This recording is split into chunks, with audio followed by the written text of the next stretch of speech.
This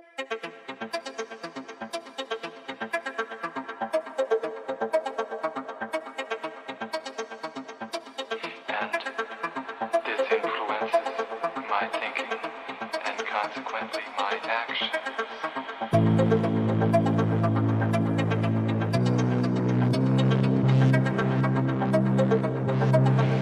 People dislike me because I'm not completely like them. And in what way are you different?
Oh, there we go. Welcome. It is the Devil's Chat.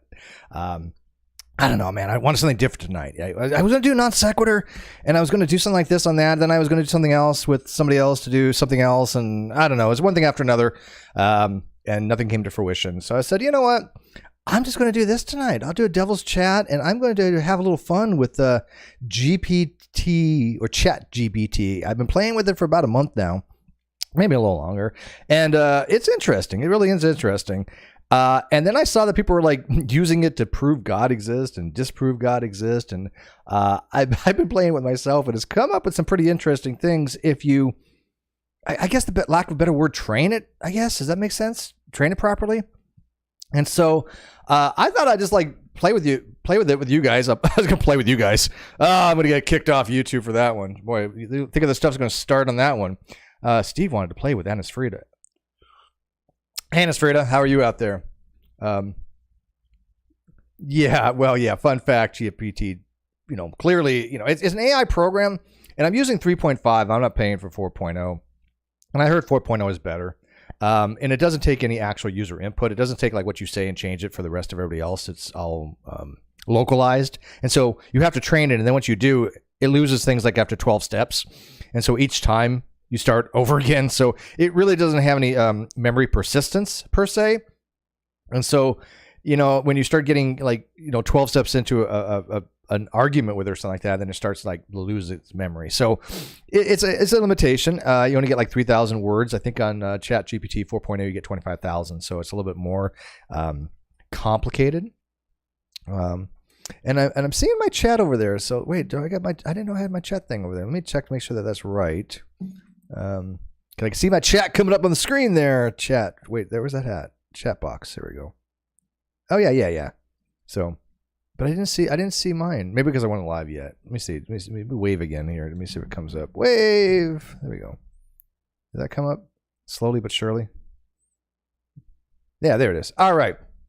So anyways, I thought you guys would help me out. Maybe what arguments you want to like test out. I'm going to do one that I've already did because I thought it was kind of interesting, and it wasn't for the existence of God, but it was, is ChatGPT able to spot fallacies, whether illogical, for formal logical fallacies or informal logical fallacies?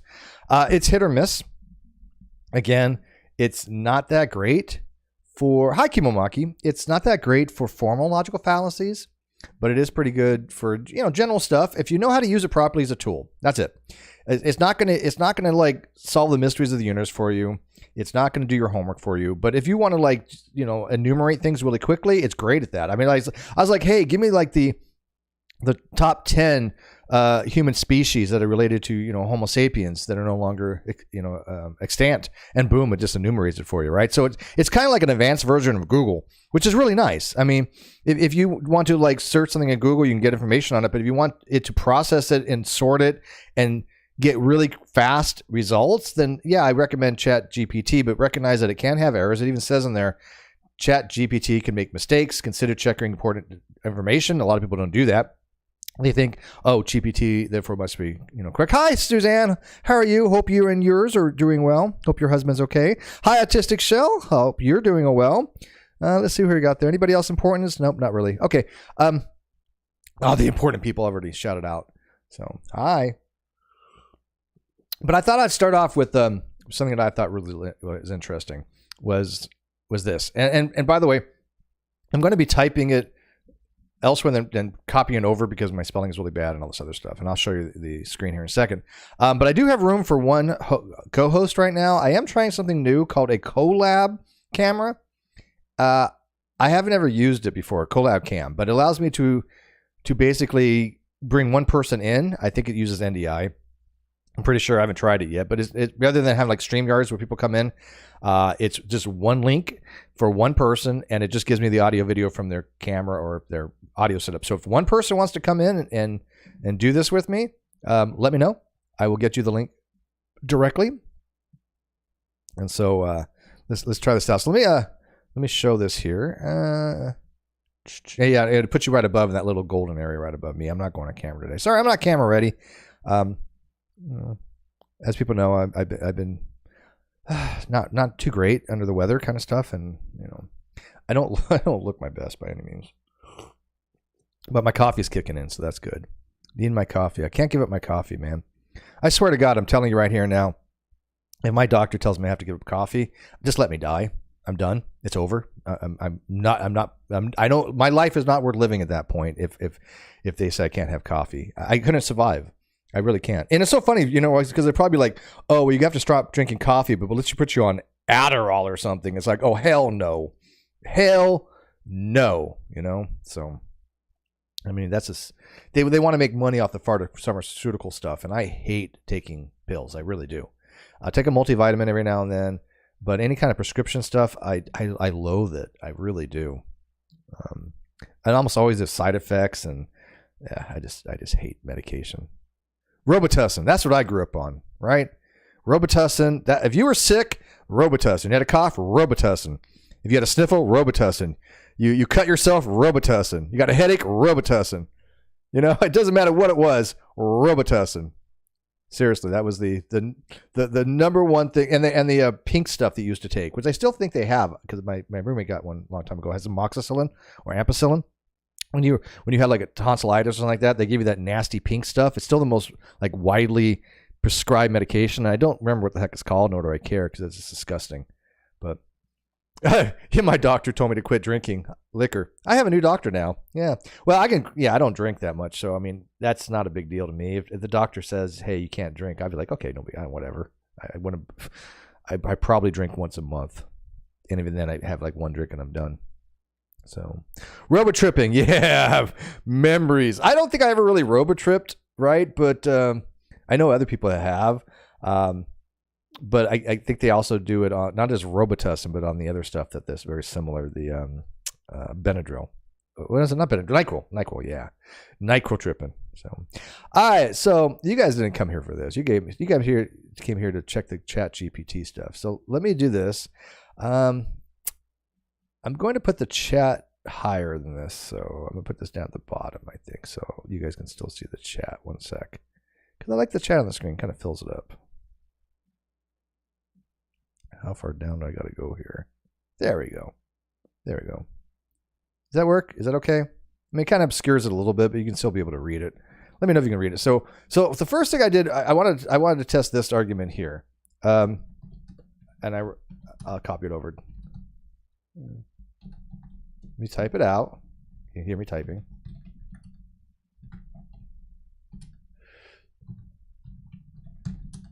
One sec.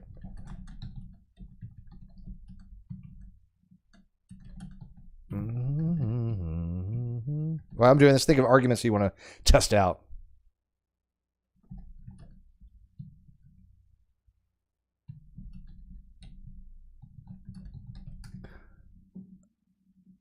All right. All right, so let's cut this paste in here. And what I wrote was this. Ready for this? I asked ChatGPT. Got lost here. One sec. I asked, does Christian? I guess this should be do Christians. Let's be grammatically correct. Do Christians who argue atheists are going to help? No, that's hell. Let's see this one type first. Do Christians who argue atheists are going to hell commit the argumentum ad baculum fallacy? For those of you who remember, argumentum ad baculum fallacy is the fallacy that if you don't believe me, something bad will happen. It's basically a threat. It's an argument to cudgel, it's called. And it really is basically, if you don't believe me, something bad is going to happen. Now, Christians will come back and say, well, I'm just telling you with the facts. But no, they're not telling you the facts. They have a faith-based belief. And they're all telling you, hey, look, believe this or you're going to suffer some consequences, right? And so I want to know if ChatGPT thinks it's a fallacy. So, by the way, let me know, have you guys used ChatGPT before? Let me know in the live chat if you guys used this before. Type 1 if you've used it, and 2 if you haven't. And if you're not even paying attention, don't do anything. So that sounds good. But 1 if you have, 2 if you haven't. And it says this, the argumentum ad baculum fallacy, also known as appeal to force, occurs when someone tries to persuade others by using threats or force rather than presenting valid reasoning. If a Christian argues that atheists are going to hell as a way to coerce or intimidate them into accepting a particular belief, then it could be considered an example of the ad baculum fallacy. However, it is essential to note that not all Christians who believe in hell are necessarily committing the fallacy when discussing their beliefs. That's true. Some individuals may generally believe in the concept of hell based upon their interpretation of religious texts and teachings. They may express their beliefs without intending to threaten or coerce others, but rather share their understanding of their faith. It is crucial to approach discussions about religious beliefs with respect and an open mind, fostering a constructive dialogue rather than resorting to fallacious reasoning or coercion. And that's a good point. I like how ChatGPT actually recognizes there's a difference there. There might be people that actually have these beliefs, and they're not saying do this or this bad thing will happen as a threat, but they're just saying this is what they believe the consequences are. But there's also Christians out there that will say, well, you better believe me. If not, you're going to hell. That would be fallacious, right? Because they're not just stating their beliefs, right? And their beliefs should be like this. Well, I believe you're going to hell, but look, I'm not the judge. Those are the Christians that at least I have a little more respect for. When they say, hey, I believe that you probably are going to hell, but I'm not the one that makes that decision, then that's not fallacious. That's how it should be approached from a Christian when they honestly and earnestly believe that atheists are going to hell. They should be, charitable enough and recognize that, look, they're not the final arbitrator of these things, even if their beliefs are true. According to their own beliefs, it would be Jesus. So in doing an internal critique, it would be like, well, Jesus or God makes that decision. So I'm not going to say that you're condemned to hell because I'm not God. Okay, I can deal with that. That's actually fair. But as soon as I start saying, well, believe that believe that Jesus is the Son of God or you're going to hell, then that is fallacious. And again, I have still not figured out how belief is something that a reasonable, rational God would make your internal existence contingent upon. The word for faith in the Old Testament was pistis, which meant faith or reliability on. Like you can rely on God, you can trust God, you can faith in God, not for his existence, but you can rely on him that he will be there for you and he's a good person and all this other stuff. That's what the word faith meant. It didn't mean, believe. Why would just a belief make a difference to an omnipotent being? Why would God say, hey, look, I am so petty that all you have to do is believe this and you're saved? Why would a God do, why would it not be, hey, look, it's not that you have to believe, but you have to actually trust in me. I mean, Satan and the angels, they believed. 1/3 of the host of heaven, depending on your flavor of Christianity, left to go with Satan. And Satan had what's called, people tend to refer to as perfect knowledge. And it's like, if God, if Satan and his angels had perfect knowledge, then what hope do we have? So it shouldn't be just about based upon belief, right? So let's go a bit further on here. So let's see here. If Satan had perfect knowledge of God and he rebelled, then how can humans make such a decision to have faith that God exists as a criteria for salvation? How about this?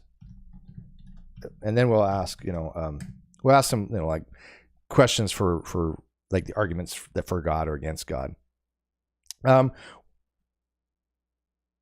Wax Paper says the safeguards are too strong to override the logical reasoning. I bet you could ask it any logical question, contextualize with contentious examples, and it would refuse to present the logic. Well, yes and no. I've done that, but here's the thing. The logic that ChatGPT has is not anywhere near perfect. I mean, I literally just type very simple things and say, hey, look, is this valid and sound? And it'll say no. And then I'll have to explain to it what a vacuous condition is, for a material implication. When you have a vacuous truth, then if the antecedent and the consequent are both false, the conditional P, therefore Q, is true. This is called a vacuous truth, and it doesn't recognize this. And it's like, wait a minute, how are you programmed to not recognize, something that's pretty basic in propositional logic or Boolean logic or prepositional logic, or whatever. It's like, wait. And so when you tell it, then it goes, yeah, yes, you're correct. And then it fixes it. And then it says your argument is now valid and sound, right? But if you don't know how to do that, then when somebody takes my argument and they throw it in ChatGPT, which I realize now people have done, and they, hey, Steve, you're wrong. And I'm like, well, how am I wrong? They're probably looking at GPT and probably thinking that's correct when it's not, because they haven't trained it to really get the logic right. Kwasa 5001 says, to chatbots dream of furry porn. I'm not putting that in my GPT plus, man. I'm not. And by the way, do you know that ChatGPT has a ethics matrix in it? Yeah. In other words, there's only certain things that allows you to do. Now, there are ways of getting around that. People have discovered ways you can kind of have it pretend in hypothetical situations to sandbox it, where it can get around some of that ethical, matrix stuff. But I haven't played around with that. I have no reason to. I don't really care what the matrix, ethics matrix it has. But yeah, supposedly you can. Yeah, it's a very lousy way of answering questions if you don't know how to train it properly. This is what I'm saying. If you want to spend maybe half an hour to train it to, if you're writing something and you want to give it the conditions and modify it and then give it an output and then use that, then yeah, you might get something useful out of it. Wax Paper says, do you think you can get it to agree with an illogical conclusion if you tell it that it's wrong? Yeah, I think you can. I mean, I could try here in a minute. So let me read this, and it says, and I'll try that, Wax Paper. It says, the scenario presenting involved the idea that if Satan, who had perfect knowledge, still rebelled, then how can humans be expected to make a decision to have faith in God for salvation? The question delves into the theological and philosophical discussions with different religious traditions. Okay, fair enough. Good. Free will. Many religious beliefs, particularly within Christianity, emphasize the concept of free will. According to this perspective, humans have the ability to choose their action, including to whether believe in God or not. The idea that his genuine love and devotion to God come from a freely chosen relationship, not coerced obedience. But that's different from belief in God, right? If you have free will, then the choice is to accept God and follow God. But if you don't believe in God, then you don't have that choice because you haven't got to that first step yet. And why should you be punished for that? If it's a fair God, God would say, look, I exist. Now do you want to follow me? That would be a little bit more fair. But just because you don't follow him, why should you be punished for that? That seems really narcissistic. I get his reason, but that doesn't mean that, you should be eternally punished for it. If you're like, hey, look, I get it. You don't want to live with me. Here, I'll make a nice place for you somewhere else. Right? If your kids say, hey, look, I don't want to live with you. And you're like, okay, well, I hope wherever you live, it's nice. I'm not going to send my kid to eternal hell if they don't want to live with me. And what's funny is my daughter just messaged me. She's like, can I live with you? I have two kitties. I guess her mom doesn't want to have two cats. I'm like, honey, I would love that. I really would. And maybe one day it will happen. But you can't do that over kitties, So it's still her cat. One of the kitties I saw was so cute. She sent me one picture. So cute. And then, okay, so I don't understand that, again, why does free will matter? Free will only comes into play that if you have the option to choose whether to follow God or not. Not if you believe in God or not, because beliefs are generally what's called dosastic involuntarism, which means that your beliefs are formed basically subconsciously, and then your brain spits out this answer, then you're consciously aware of it. Right? I don't really deliberate whether there's a God or not so much as my brain does it all the hard work and then gives me an answer. Satan's rebellion. In the theological narrative, Satan's rebellion is also seen as an act of pride and disobedience rather than a result of lacking knowledge. Yeah, and look, but if we're humans and we're non-resistant non-believers, then why would that be rebellious? I'd be like, no, I don't want to rebel. I want to know the truth. I'm earnestly seeking knowledge. I want to know if God exists, and if he does, then I'll take appropriate steps after that to decide whether I want to follow him or not. But we don't have that, and I don't think anybody does. I'm confident that they don't. Anybody who claims knowledge on anything with God, I think they're not telling the. I can't say they're lying. They honestly do believe it, but I do think their claim to knowledge is false. They honestly have the belief that God exists, but anybody says they know God exists or know God does not exist, I don't accept any of those claims. And every time I've asked them how they justify their claim to knowledge, it's always bizarre.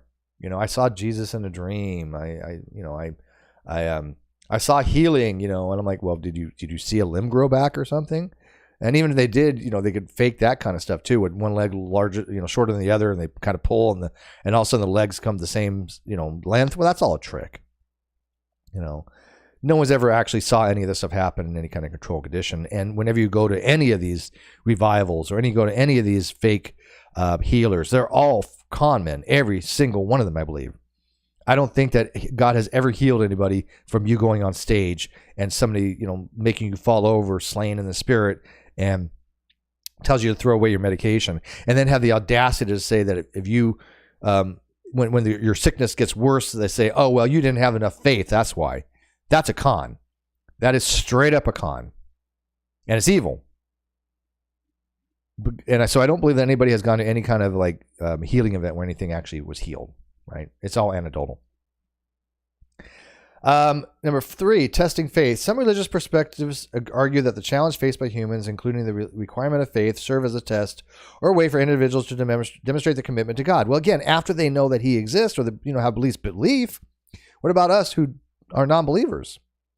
Faith in this context is seen as a virtue that is cultivated through personal choice and trust in the divine, even in the absence of complete knowledge. Yeah, trust in the absence of the divine in absence of complete knowledge, but not any knowledge.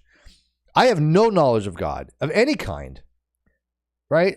I can understand an absence of complete knowledge because we are humans. We're only going to have a certain amount of finite ability to understand something like a being who's posited as infinite. Infinite love, omnibenevolent, omnipresent, omnipotent, whatever the omnis you want to posit. It's still going to be way beyond a physical mind can apprehend. And this is, it's important to note that religious traditions and denominations have varying interpretations of the concepts, the relationship between free will, faith, and salvation is a complex topic within theology. It is. And different religious groups may offer different perspectives on these matters. Fair enough. Matthew says, you have known of God. I'd like to talk to you then. Yeah, like I said, I'm happy to have those conversations with people that claim they know God, but I've never once had any of them really have any actual justifications for their knowledge. And again, I can't get into their head. If they know something, it's epistemically off limits to me. I can't reach in their head and realize that they are telling the truth. It's kind of like movie Contact. Remember that movie Contact? Jodie Foster goes to another galaxy far, far, far away in a distant part of the universe, and she sees her, deceased father, who is an alien, manifesting as an alien, and she comes back and they're like, well, you only gone a couple seconds. And she's like, no, I was gone for 8 hours or something like that. And yeah, there was static on the tape that did prove that she was gone all that time. But had she not have that, how would she have ever convinced them that what she saw was true and not just hallucination? You couldn't do it. It would be very, very difficult. Some people might believe her, some people might not, right? I mean, in that situation where you're getting this information from some kind of mysterious source, you might be tempted to believe her more. You're like, hey, look, there's some weird stuff going on here, and this is a weird machine, and yeah, you were gone for a little while, so why not believe that you were talking to some alien that was your father? I'm okay with that. I would probably think that belief is justified, but you still can never demonstrate it to everybody because it's still her personal experience. And so if your personal experience is such that only you have talked to God, then it's not very likely you're going to be able to convince anybody of that. At least nobody that doesn't already have a predisposition or propensity to believe in the divine. Making sense so far? And by the way, this is why I call this the devil's chat today. I want to do a devil's chat because, I'm speaking as a non-believer, and I think that as a non-believer, it's specific to people like me, who is a non-resistant non-believer, that if God wants to have a talk, why not? I'm not ever somebody who says that gods are impossible. Some people do, like Aaron Ra. He argues gods are impossible, but he gives no justification for it. He just says by definition, which is not an argument, right? That's another fallacy, right? Appeal to definition. All right. So what did wax paper you want? You want to see if we can convince it that a logical contradiction exists? That might be a little difficult because it does recognize contradictions, but let's start there. So let's start with evaluate x does not equal. X does not equal. Is it a contra? Just start there.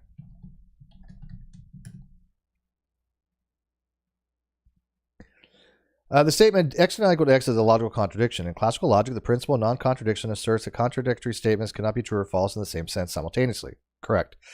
In this case, the statement is saying that something represented by x is not equal to itself, which goes against the fundamental principle of identity. Correct. In mathematics and logic, the law of identity states that any object is identical to itself. Therefore, any value of x, called an instantiation of x, the statement x equals x is always true. The negation of the statement x does not equal x is contradictory because it implies that the object is simultaneously not equal to itself, violating the principle of non-contradiction. In practical terms, x is not equal to x is not a meaningful or coherent statement, and this typically indicates an error or misunderstanding rather than conveyed or valid logic or mathematical proposition. All right, well, let's theorize here. What would be a time, perhaps, where x does not equal x? And John Richards from the Atheist Alliance of International, he runs this bizarre crap with time, even though there's no time variable in here. So let's posit a logical structure where time exists. And Heracles' argument about you can't go through you cannot cross the same river twice because the river has changed since then. Let's apply that. Say, okay, do objects change? Do objects change over time? Yes, objects. Okay, so I'm not going to read this all, but it recognizes that objects do change over time is fundamental to physics. Okay, if objects change over. It's time for bed. I didn't ask you what time it was. I am well aware what time it is. You are not my mother. Alexa, are you my mother? I'm not your mother, but I like you unconditionally. Okay, that's kind of weird. Okay. Alexa, I like you too. Thanks. I like you too. Wow, she's kind of cold. Yeah, I'm I have to dive into paraconsistent logic a little bit, obviously. Dialtheistic logic or dialtheism, dialtheism, because it's obviously we're going to be making it such that we're going to have contradictions here, but we're going to try. If objects change over time, then x equals x doesn't have the same x over time, so x does not equal x because of changes in x. Let's see if we can force it to. The statement x equals x is a mathematical expression of law identity which asserts that any object is identical to itself. In standard logic and mathematics, the statement is considered a tautology, meaning it's always true. The introduction of change over time does not negate the law of identity. And by the way, it's right so far. Even if objects undergo changes, the identity of an object remains constant. The law of identity operates within a specific context and time frame. When we say x equals x, it means that given a moment that the object represented in x is equal to itself. If you want to account for changes over time, you might consider introducing a temporal element into your statements. For example, x at, okay, yeah, but we're not trying to do that. So how about we do this? Say, hypothesize a logical schema where x does not equal x. Let's see what it comes up with. Oh. You guys can read this just fine, right? Oh, we got a flurf in the chat? Where's a flurf? Where's a flurf? By the way, I did have this set on subscriber mode only, so if you want to chat, you got to subscribe for at least 1 minute. So this is what it sees, what it says, what it sees. I am speaking in tongues. Let's see what it says here. In classical logic and the standard principle identity, asserting that x not equals x is a logical contradiction. We know this, blah, blah, blah. However, if you want to explore non-classical or alternative logics that deviate from these standpoints, standard principles, then you should consider paraconsistent logic. Paraconsistent logic allows for the possibility of true contradictions. That's true. Meaning that an element and its negation can be true under the same circumstance. Oops. There you go. That's what Kibamaki was talking about earlier. In paraconsistent logic scheme, you might have designated context for a set of conditions where x does not equal x is considered true. This would be based on specific interpretation of an entity or a particular way of handling contradictions. Keep in mind that paraconsistent logics are not widely accepted or used in classical logic, and their application is applied in specialized philosophical and mathematical contexts. Creating a consistent and meaningful logical system where x does not equal x requires careful consideration of the underlying principles and assumptions of logic you're proposing. Okay, without using paraconsistent logic, if x does not equal x, hypothesize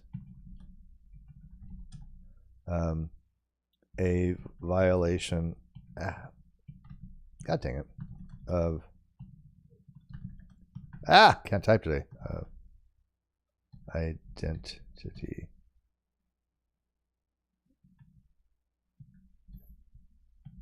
What did I spell identity wrong? Identity. What did I spell? Oh, yeah, I put an N in there. The identity, my cursor was over the N. Hypothesis of violation of identity where x does not equal x in classical logic.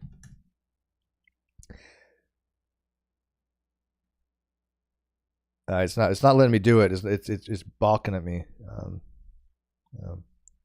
X, let me see if I can force. X does not equal x when x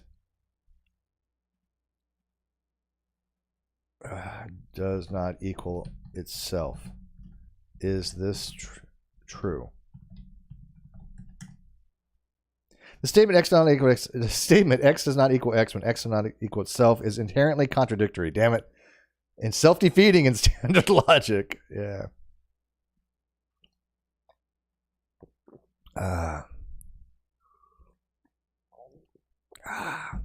Coffee's good.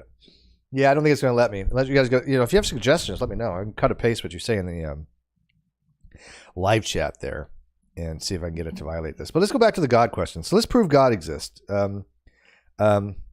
Start proof that God exists. Use argument from, what do you want? Argument from contingency, first cause. You want to try first cause? If all things that exist require a cause, then a first cause. My typing's horrible today. Then a first cause must be necessary and uncaused, which is God.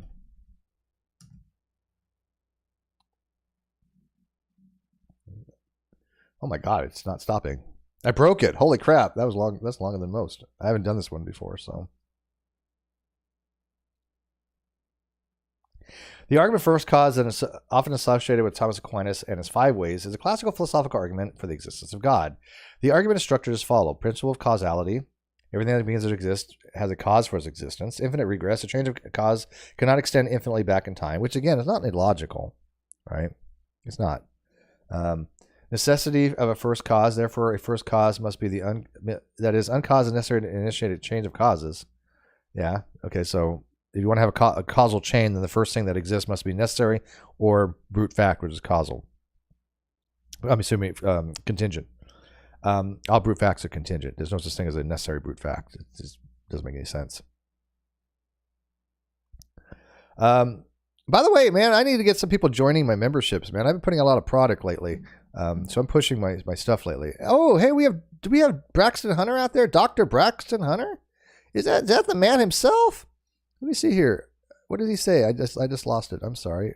Scroll back. Dang it. There we go.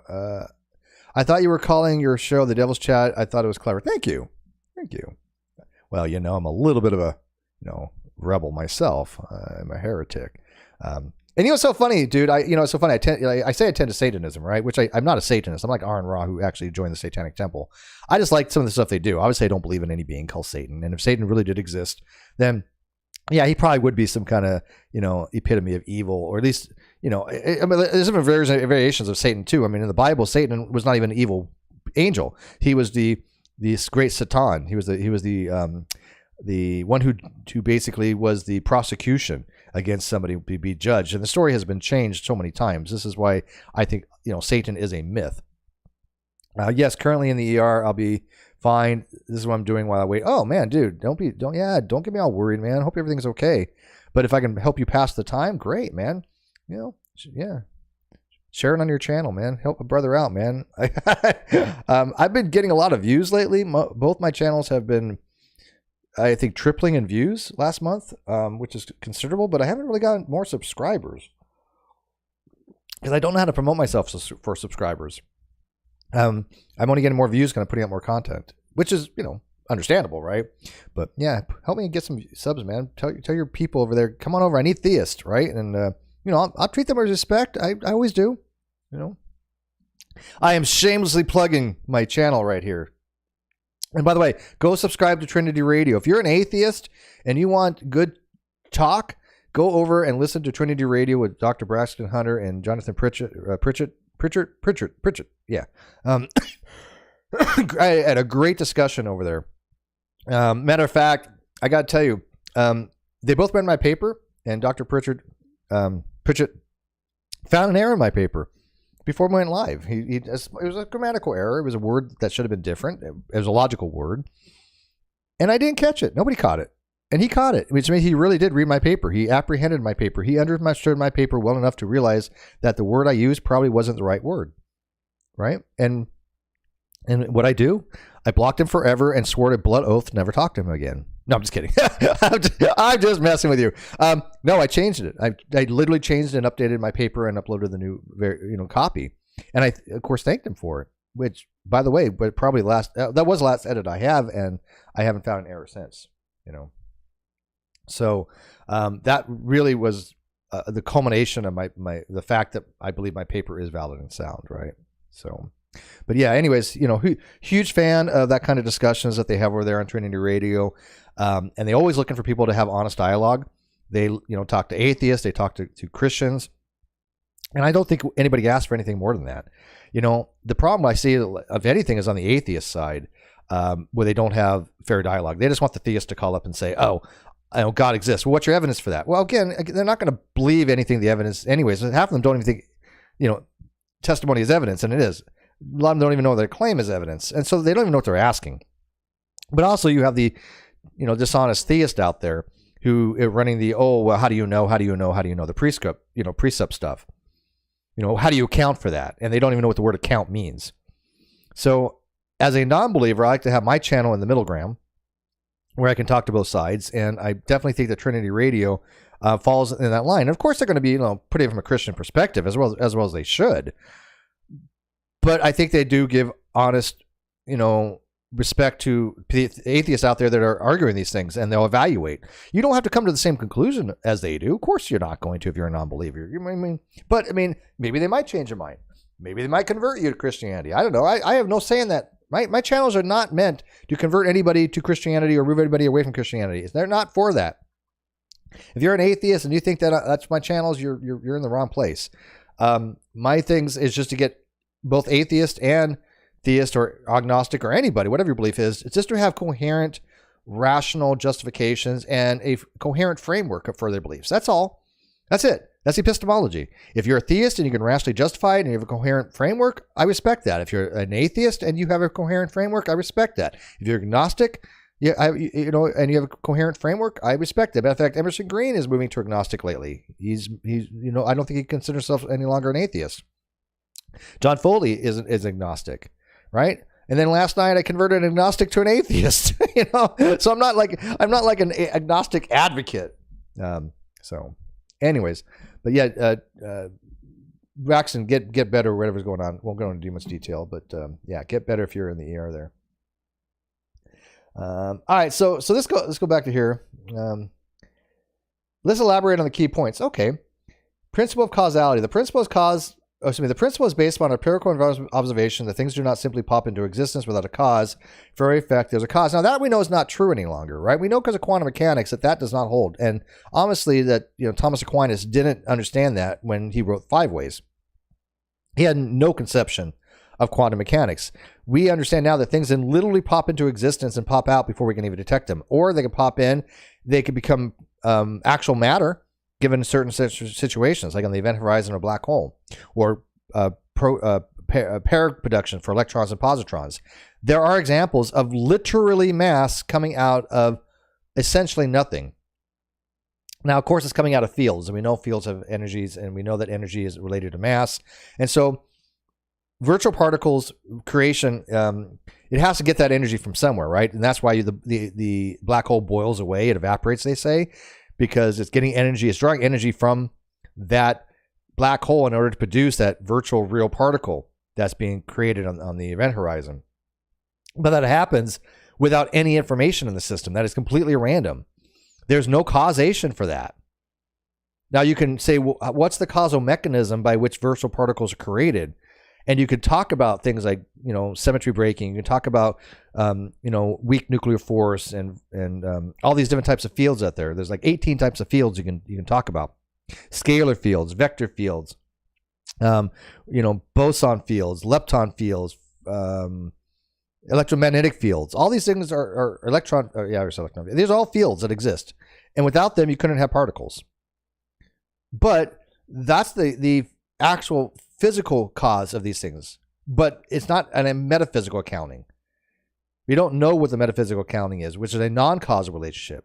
And especially when it has these types of pair production or spontaneous decay, there literally is no information there. It's just completely random. I can tell you macroscopically over a period of summation of, if I have 100 atoms and they have a half-life of 10 years, then after 10 years, half of them are going to be gone. I'm only going to have 5 atoms left, give or take. Right? That's a half-life. And then another half-life later, another 10 years later, I should have around 2 or 3 atoms left. 2.5, would be the average. But if a half-life is 10 years and I have 100 atoms, in 10 years, I shouldn't have 100 atoms left, right? And I shouldn't have 0 left. That would not be correct half-life. Something's wrong there. But I can tell you that over a period of time, half of them will be gone. 50 will be gone, give or take. That you can determine. That's deterministic. What isn't deterministic is which of those atoms will be still left. And what is still unknown is why is it that one atom will be there for, so many half-lives. I mean, after one half-life and you have 100 atoms, you have 50, then you have 25, then you have 12.5, blah, blah, blah. Why is it that one atom has existed all those half-lives? And one of them, decayed, immediately during the first T 1/2. So if T equals 1, when you have T 1/2 of the one half-life, then why is it that I have 100 atoms? If you pick one at random and that thing just decayed, and then another one just decayed, why is it you still have half the atoms left after, time equals 1/2, or time equals 1? After time equals 1, you have 1/2 left, which is 50. Why is that one decayed and one didn't? We have no way of knowing this. It's completely impossible to even know. It is so random. The universe is absolutely random. when it comes to that. So when they say that the universe is deterministic, they're not talking about determinism on the quantum level. They're talking about determinism on the macro level. And this is the same thing for like a scalar field, for like temperature. I can determine the temperature variations in a room by a scalar field and say, okay, the average temperature of the room is, let's say, 76 degrees. But that's based upon the average kinetic energy of the molecules in that room. Some may be a little bit more, have more thermal energy. Some may have a little less thermal energy. But the net thermal energy of the room is 76 degrees. But if I wanted to have what's a vector field, where I say, okay, well, I want to know every individual particle. I want to know its direction, and I want to know its magnitude. So basically, you have a magnitude and you have a vector. If you could theoretically know every position of every particle in a room and every vector, right, you could determine the state of affairs going forward if it's purely deterministic. So something like a electromagnetic field would be a vector field because it has directionality to it. It has capillarity, and it has a magnitude, the strength of it. But as far as like the determinism of one particular particle, yeah, you're not going to be able to know it. All right, so I got off on a little bit of a sidetrack there, but I thought it was interesting. I probably lost you guys, but that's fine. All right, so he was, he didn't have the understanding of that law of infinite regress. If the chain of causes extend infinitely backwards, there would be no ultimate origin, and the question of why anything exists would remain unanswered. Therefore, there must be a starting point. Well, that doesn't necessarily follow. It could have an infinite regress, but we want to know what that means because, again, is there such thing as an infinite past regress? Is there such thing as an infinite infinity? Probably not. It doesn't seem the universe wants to have an infinite, right? And by the way, we're not going to be talking about vaccines in the live chat, so please don't. YouTube doesn't like that kind of stuff, So let's change the subject from that, okay? Sound good? Thanks. But yeah, there's nothing illogical about infinite regress. But if you do rewind the tape as far as the state of affairs of the universe now and the expansion rate and the acceleration rate, the universe does seem to go back into this very low entropic, high dense, high energy state. It's just a matter of just looking backwards. We can see it, the cosmic microwave background radiation we talked about last night. That literally is the afterglow of the cosmic inflation period, of the quantum fluctuations, the temperature variations that Grayson was talking about, the monopoles. So, yeah, I know. And I know, Anstrina. YouTube really hates those discussions. And so, yeah. If Matthew's a flurfer, I can bring it on another time for Flat Earth. Matthew, are you a flurfer? How do you know he's a flurfer? I didn't see him say that. And then it goes on to say, necessity of a first cause. To avoid infinite regress, there must be a first cause that itself was not caused. Well, no, it could be a brute fact. This which is contingent. This uncaused cause is posited as necessary to explain the existence of everything. Attributes of first cause. The first cause, by definition, must be powerful enough to initiate the entire causal chain, possess knowledge of what it brings to existence, and exist independently of any prior causes. These are attributed in line with the traditional concepts of God. Well, let me ask ChatGPT. Why does a first cause need intentionality? Why does it need to know how to? It doesn't. By the way, I just capitalize that, but that's just habit. It doesn't really make a difference in chat. How to bring a causal chain about.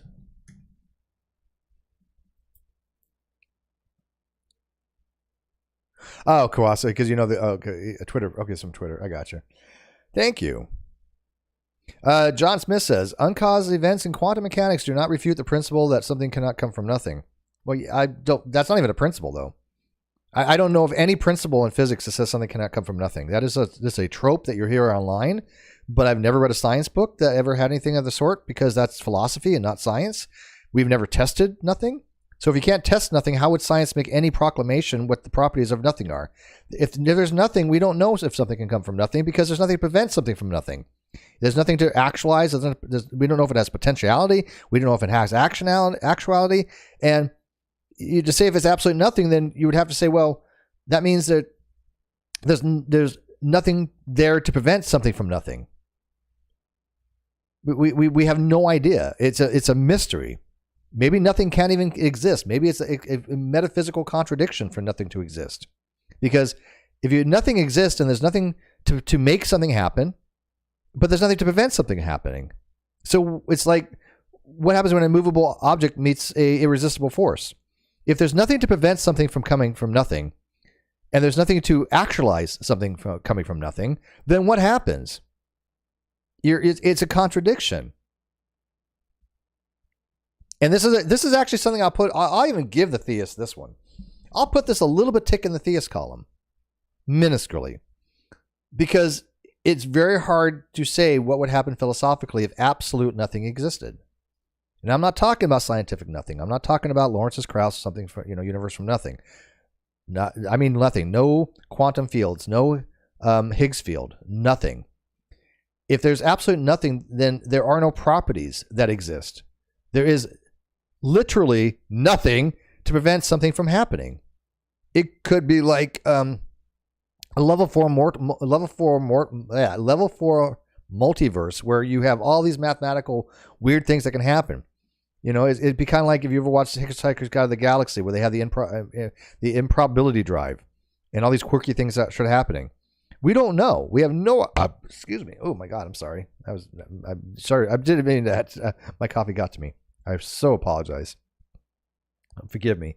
Didn't have any time to mute there. I've had stomach issues, so please forgive me. People know I'm not well. Not trying to justify that, but yeah, it sucks. You guys don't even know. But by the way, the people that do know, I appreciate you guys keeping things quite under wraps, so to speak. I only trust a few people any longer, and the people I have trusted, thank you. You guys know who you are. But anyways, yeah. So what is the properties of nothing, right? Wax paper. So you should ask about closed time curves in the context of universe creating itself. I can. And by the way, it's funny. I went to a seminar in my senior year of high school. There was a college next to us called Cypress College that was literally just about across the street from where I lived. If I remember correctly, I think it really was just across the street. I mean, it from where I lived. But I went to a seminar there, and I was 17 at the time because I was just getting ready to graduate and join the Navy. And there was a seminar there on closed time like loops. And I was fascinated by it. And so, I got to ask a question, and I was thinking to myself, oh my God, this instructor's going to think, who the hell is this kid, asking some kind of stupid question. But he didn't. And I was going like, whew, well, it wasn't a stupid question about closed timeline theories, All right, so ChatGPT says the idea of first cause, positive intentionality, or knowing is often intertwined with certain theological or philosophical interpretations of the argument from first cause. Well, Thor KC says nothing can have properties, can it? Well, why not? Right? I mean, again, we don't know. I mean, it can't have properties. If it's nothing, then saying that it can't have properties is something, and you don't get into the reification fallacy for that because you're not saying properties is an object. What does it mean to be nothing? We don't even know what that would even entail. It's such a philosophically complicated question about what is nothing.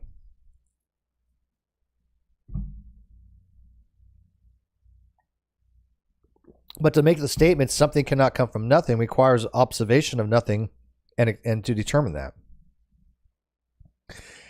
But but not having a property is of itself a property. What's the property of nothing? That it has no properties. That in itself is a property in what's called F. F is the letter used for properties of the object. Even though the object here is conceptual, because we don't. Let's just say that it was an ontological something. Something. I mean, again, there's borders on the verification fallacy, treating nothing as something. But if nothing exists, then we have something that exists that is nothing. But if nothing exists, then one of the properties it would have, you're positing, is that it doesn't have any properties, which in itself is a property. Right? I mean, see how confusing it can get? Well, and Kimo says you need space to put nothing into. Well, yes and no. I mean, okay, here, look. I agree that something like a void of nothing in space would be ontologically parasitic, which would mean that it would not be able to exist if not for the physical thing around it, right? Holes are ontologically parasitic. Swiss cheese, for example. That hole in Swiss cheese that you see, or holes in it, are only the absence of the material. They don't have any real ontology. They're illusionary, so to speak. Our minds are saying that, hey, look, this looks like a void to us, but it really is just the non-existence of the material, which to us appears as a whole. But the whole itself has no real property to it. The whole, except for like parameterization, obviously size and things of that nature. But the whole itself, to say that it exists or not, is philosophical. Just like abstract concepts, do they exist? You know, we trade wholes as abstract concepts that have ontology as far as some kind of existence in some kind of abstract plane. Just like the number 2, just like dreams, just like function, or not function, set theories. A set will have, you know, existence in some abstract plane because we use them to do mathematics and science. But that doesn't mean they exist as far as having strict ontology in our universe. Even though we can locate spatial temporally an object like a hole, we can say this hole exists at some geographical location or space-time, you know, location. So it in some way exists, but in some ways it doesn't. When we're talking about absolute nothing, there would be no space-time. Right? It would probably appear to us as a sphere of warped space, like a black hole. If true nothing exists, it would probably be like a black hole. But a black hole is still something. We know there's mass in the black hole. We know that black holes are created because light cannot escape because of high gravity. So that isn't nothing. But if there was no gravity whatsoever, just nothing, would it appear to us to be almost identical as a black hole? Only caused by something else other than gravity? But that seems counterintuitive, because if intense gravity can create a black hole, then it seems weird to say, well, absolute nothing can create a black hole as well. That doesn't seem to make much sense, because on one hand, you need a lot of something, and on the other hand, you need nothing. Thor says, I suppose nothing can have a location, but that is equating nothing with space, and space is not exactly nothing. Yeah, but we're not talking about space. We're not talking about nothing as far as space, time, or quantum fluctuations. We're talking literally nothing in the philosophical sense. There is no space-time. There is no fields. And again, if nothing cannot exist, that's a little tick into the theist column a little bit, at least as far as some kind of first cause that is necessary. And that could be intentional. I'm not giving that to theism. I'm not saying theism true, obviously, but I'm just saying that it would be a little bit more in their domain, because naturalism would have a very difficult time explaining that. But positing God doesn't do it either. But that's what we're trying to do. We're trying to convince GPT that God exists. And by the way, I didn't watch those videos that made God or that GPT said God exists. I didn't watch them, but I figured it's going to be similar to maybe something they did. I don't know. Then they say explanation of order and complexity. Some argue that the order, complexity, and the fine-tuning observed in the universe suggest a purpose or intention behind its creation. The first cause is responsible for the intricate design and function of the cosmos. It then might be inferred that this cause had knowledge or intentionality to bringing in such order, transcendence, and perfection. Certain philosophical and theological perspectives conceived of the first cause as a transcendent and perfect being. In this view, perfection includes attributes like omniscience, knowing everything, and intentionality, having purpose. The argument then posits that a perfect cause would act with intentions and knowledge. Okay. bridge the theistic concepts. For those who approach the argument from first cause with the theistic framework, attributing intentionality and knowledge to first cause helps bridge the gap between a philosophical concept and a necessary first cause for the more personal attributes described in God's religious traditions. Okay, well, let's try this. So let's try this. Let's say posit that the universe exists. The universe has a cause. That cause has intentionality. God, I can't type today, man. Intentionality, yeah. And knows how to create a universe or reality. Would that require infinite knowledge?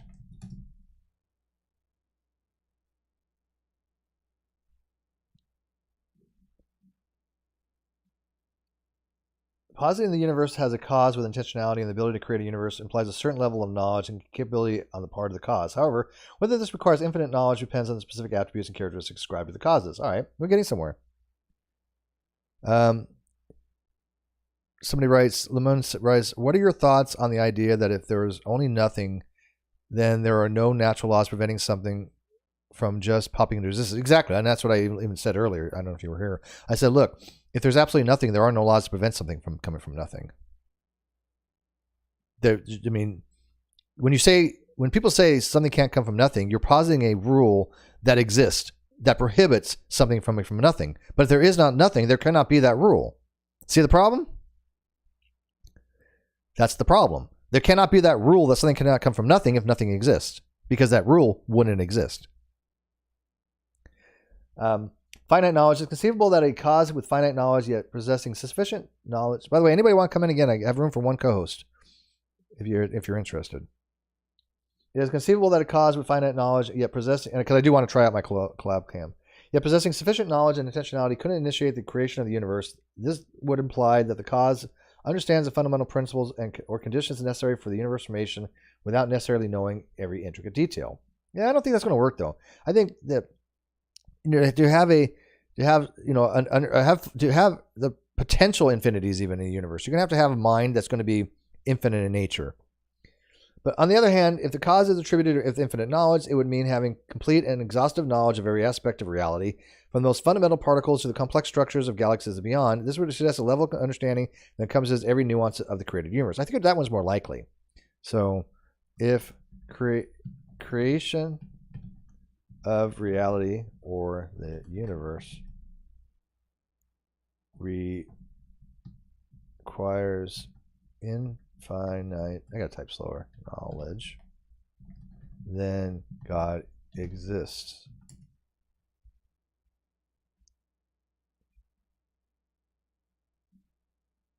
It says, the argument that posits the existence of a deity based upon the requirement of infinite knowledge for the creation of the universe is a philosophical and theological position often associated with the classical theism.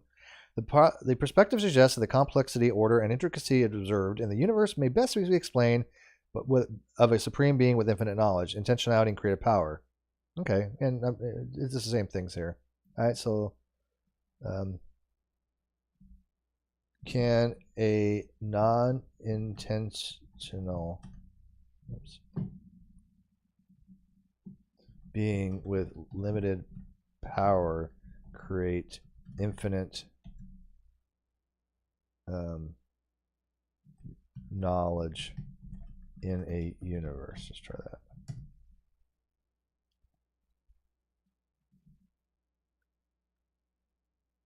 that. The concept of a non-intentional being with a limited power creating infinite knowledge in the universe is not typically a straightforward notion. I agree. All right. Infinite intentionality and limited power. Intentionality generally involves purpose, awareness, or directed toward a goal. That's true. Nothing intentional beings lack these qualities. Non-intentional beings lack these qualities. Let's see if we can get it. Let's see if we can get it to agree that God exists. God has all the necessary attributes to create reality and be first cause. If no other explanation is available, then abductively God is the best explanation that justifies believing God exists.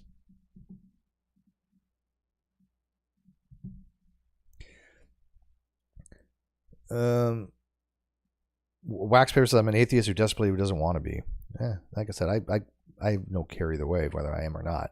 I mean, the vacuum energy is still something though. Well, the vacuum energy again wouldn't exist in a state of affairs as nothing. I mean, right now we do know that vacuum energy is pervasive throughout the universe. It's ubiquitous, and we do know that we're either in the lowest point vacuum energy or we're in a metastable false vacuum. I think the evidence seems to indicate, and again, I'm not a quantum physicist, but just by what I've read in general, we are in a metastable false vacuum, which means there is something potentially lower. And because of quantum tunneling, there is a non-zero probability that at any given time, anywhere in the universe, there could be what's called vacuum decay. Have you guys heard that term before, vacuum decay? This is where the metastable false vacuum will move into the more ground state, the lowest possible state, and basically in that lowest possible state, nothing can exist. It would tear apart the universe. It would just be this bubble of nothing, so to speak, in the scientific sense. We don't even know if it'd be in the absolute sense. We have no idea what a vacuum decay would be. The only interesting part is that if somewhere in the universe vacuum decay did happen, where something tunneled between the metastable false vacuum and the actual lowest point of the vacuum, we would never see it coming because we wouldn't see light from it. It would just happen. So at any given time, we could just cease to be through vacuum decay because it travels at the speed of light. And if it travels at the speed of light, you wouldn't see it coming, right? And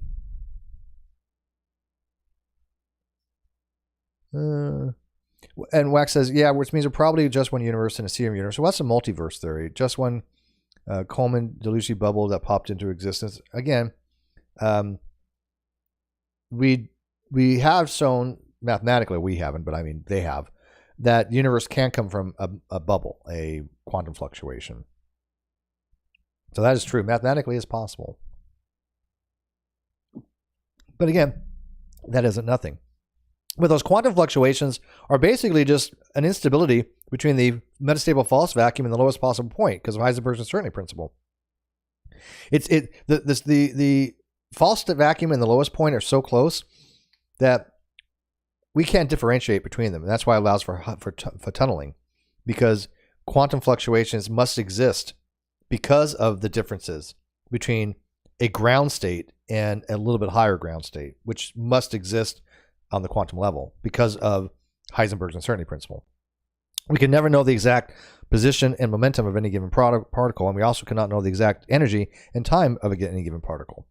And so if something was at the absolute lowest state possible, the ground vacuum state, we could then know these things. And so it would violate these things. So it has to be some kind of variance between the lowest possible state and a metastable false vacuum that's a little bit higher than that, just because of quantum uncertainties.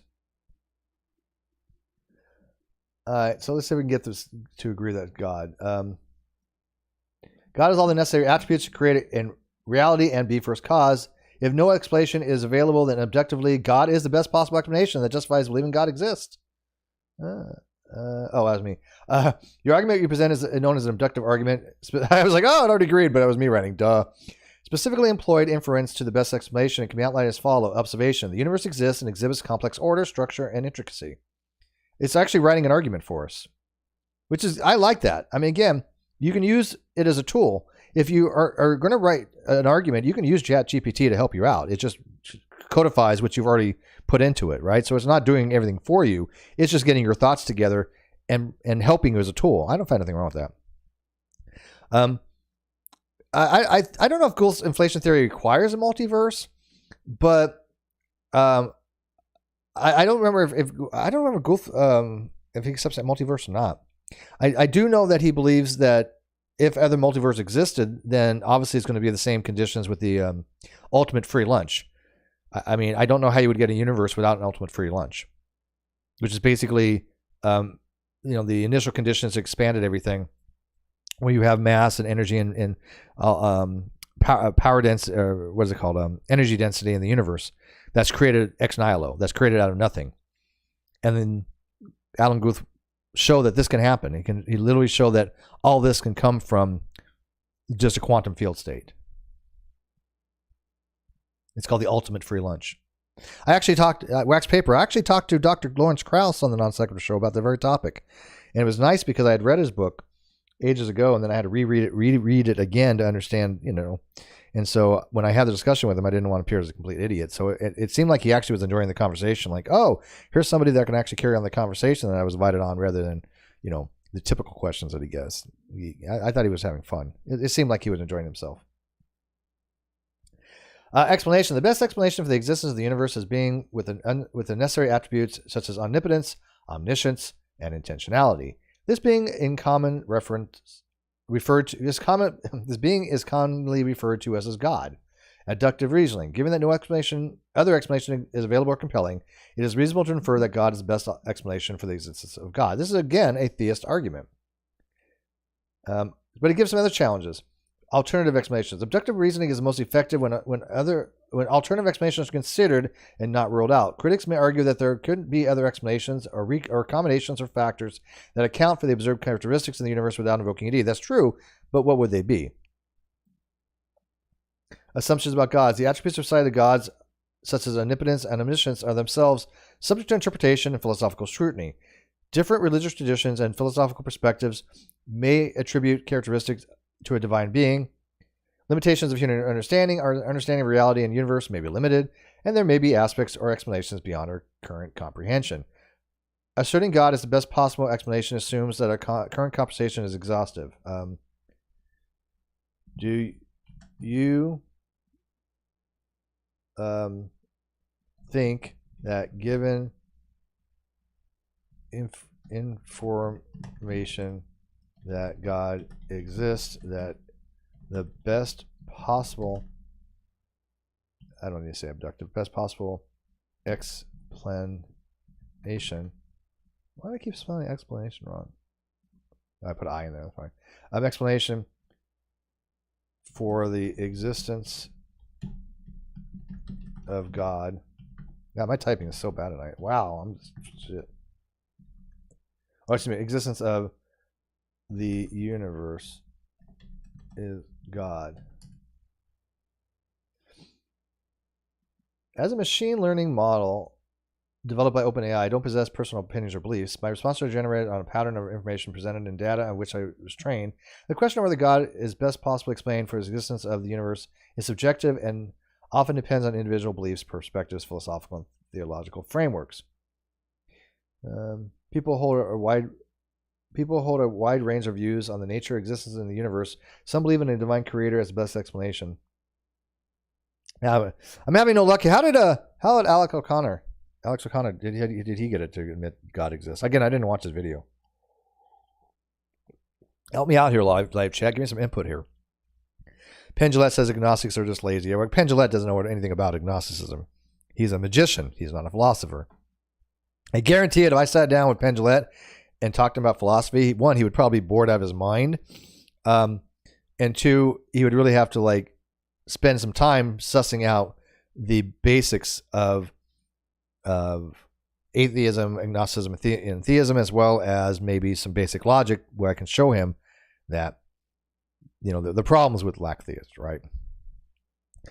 Pretentious Observer says ChatGPT is pretty decent with philosophy, but it definitely has political leaning. I haven't gotten to that aspect. Constance says ChatGPT 4 gives more advanced answers. You will have to upgrade. That's true from what I understand. But I'm on a budget here. You guys aren't super chatting and you're not subscribed to my channel, or you're not joining my channel. Become members or Patreon. I have Patreon too. Patreon is better. If you really want to support my channel, become a Patreon. I still have Patreons from years ago, and I'm trying to put out product for them. So I appreciate all my Patrons. But of course, you want to be a member too, and you get a cool little green name. Help yourself out, man. I have tried Copilot. It's nice, and I've tried Pi. I like it too. But I think ChatGPT 3.5 is really good for what I've been using it for. It's faster than Pi and the other ones. The other ones take a little bit longer to process. But if I want to like the other day, I was talking to somebody about extant species of humans. And so I said, hey, ChatGPT, can you just give me 8 extant humans? I already know most of them, Denisovians, Homo habilis, Homo neanderthalis, Homo heidelbergensis, but I wanted them to enumerate. I don't want to sit there and type it all out, right? And so it gave me them, enumerated 1 to 8, and I could just copy and paste that. That's something that is a time saver to me. I already know there's extant species out there. What's the newest one? Homo. What's the one they just discovered? Niales. So that's what it's good for. Or you can say things like, "Hey, when did Homo habilis die out?" I don't want to have to Google it. They'll give you that kind of information. Bing uses 4 and it's free. Is that true? Does Bing use a 4.0 model? Is that true? Does 4 use that? Hey, Kimomaki became a new hole. Well, you're a mod. You get blue color anyways. Well, does it become green? No, I don't think so. You get a little sticker though. Yay, new hole. I got to change those one of these days. The problem with changing those is that you got to go through the whole process, and it's annoying. But thank you, Kimomaki. Kimawaki's always been around my channel. One of these days, I'm going to have to try to get him in. He's skittish. He won't go on panel. I remember he told me why one time, and I forgot. But Max says, Steve, I've been watching you since you were smacking G-Man in Google Hangouts. I wish I could do more than just sub, but you have to my respect and admiration. I appreciate that. Now, that means a lot, man. Seriously. I get a lot of comments. I'm in Facebook groups and other things, and I don't, share a lot of that. But I occasionally, not even occasionally, I say frequently even. I'm not going to say occasionally. It's more often than people expect. I get a message from somebody that says, "Hey, Steve, can I get your thoughts on this?" Or, "Hey, hey, Steve, big fan. I've been watching you for some time." That means more to me than you know. It really keeps my reason for doing these things is not just for me to connect and talk and therapeutic wise, because people know I've been dealing with a lot of stuff, both in real life and online, and obviously medical things have been happening. And so when people, tell me that, it gives me renewed purpose. It means so much to me. That means more to me than even the financial support, is that somebody just appreciates what I have to say. Yeah. Bring G-Man back. I reached out to G-Man the other day on Skype, and the dude hasn't gone back to me, which is weird because the dude always used to get back to me on Skype. He still sends me links for his Hangouts when he runs them, but I have no idea what's going on with him. Yeah, I'll bring G-Man back if maybe his Skype has changed though. No, Chemo gets that star though. He says, I bailed when you bailed, but now that you're posting regularly, I'm happy to buy into buy still a big back. Big back. Thank you. Yes, I'm posting regularly. I'm going to be doing content. I'm doing far more content than I wanted to originally. But I just have my scheduling is such that I have a lot more nights that I can just stream. And so, I didn't stream for 4 months, but that again was, because I didn't have the energy to. I can't, like I said, I can't prove I had the coof, but I definitely think that I did, and it just exacerbated and made far worse underlying conditions. I do have to go in through medical testing this month. I think it should be scheduled this month. I got a doctor's appointment coming up, so everything's up in the air. I have at least 2 things that my doctor wants to schedule for tests, but I have to go into the hospital for them. And I don't know how long it's going to be, or when it's going to be. Thor KC says, can I be generative AI agnostic? I'm not saying that it doesn't exist, but I'm not sure if one can be trusted. Well, see, I don't know if AI can ever get to the point where it's self-aware. I'm not saying it can't. I don't have information either way.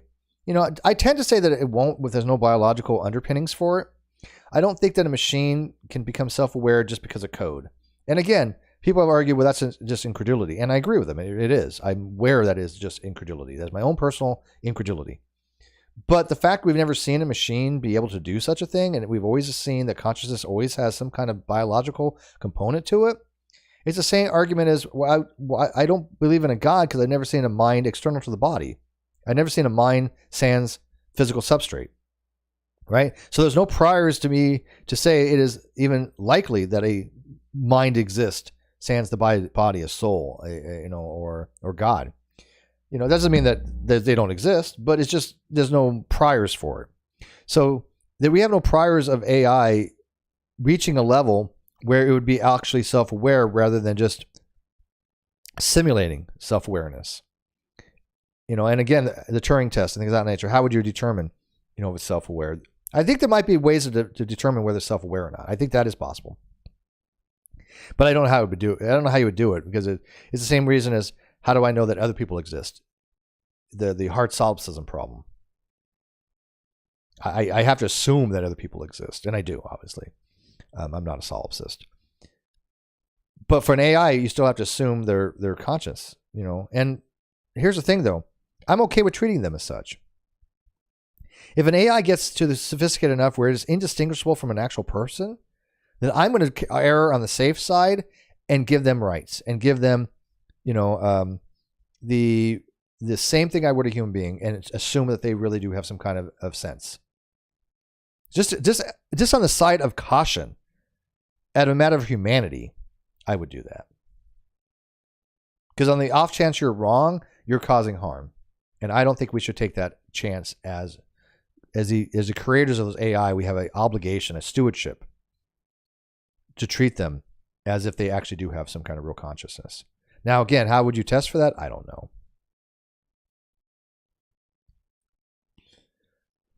But somebody said Bing uses 4.0. Is that true though? Is Bing better for like logic? Because I tried Bing once or twice, but I didn't go very far in it, So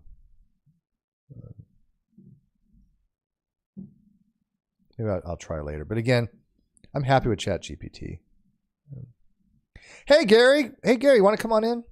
ChatGPT proves 100% that nerds exist. I needed somebody to try my collab camera out. I've never used it before, and I've set it up, and I want somebody to come in and try the collab camera. You want to come in, Gary? I'm still trying to get this thing to agree that God exists.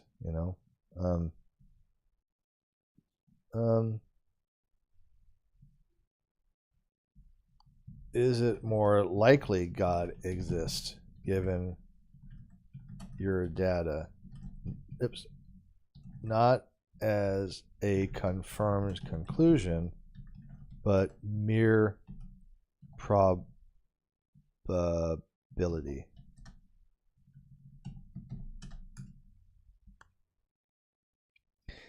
Wax says, just imagine we get to the point where every time we open a new session, we're birthing a consciousness into existence. Wow, that would be incredible, right? This thing starts, like I said, about 12 steps, I guess it starts losing its memory.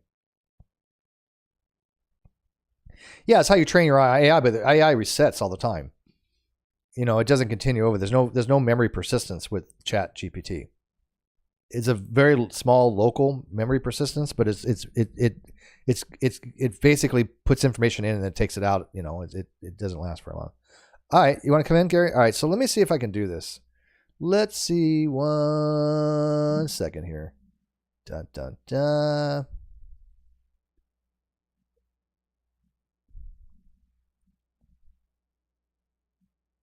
All right, so Gary, click on this link here, and I can see you. And click on that link there, Gary, and let me see what it does.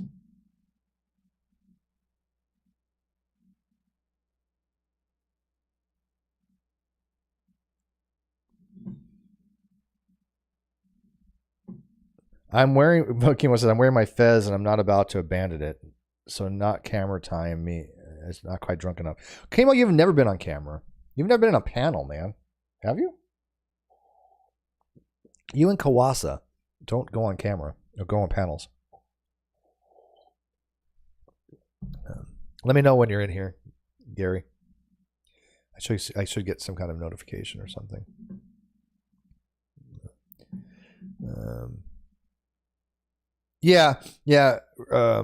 Goodness, it says it keeps the way you talk or ask, but can't remember what content it says. Yeah, but again, even that goes away after. I've noticed that every time I start a new session, it's literally from scratch again.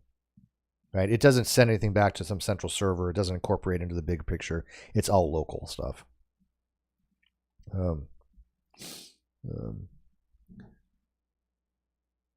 So what does it say here? What was the response? My response are based upon patterns. Yeah, we've already said. It already said that.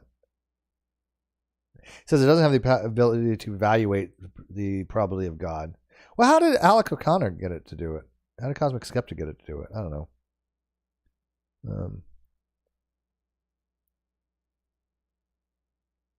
Maybe we could just force it this way. If it is more likely that God exists, then God exists is justified.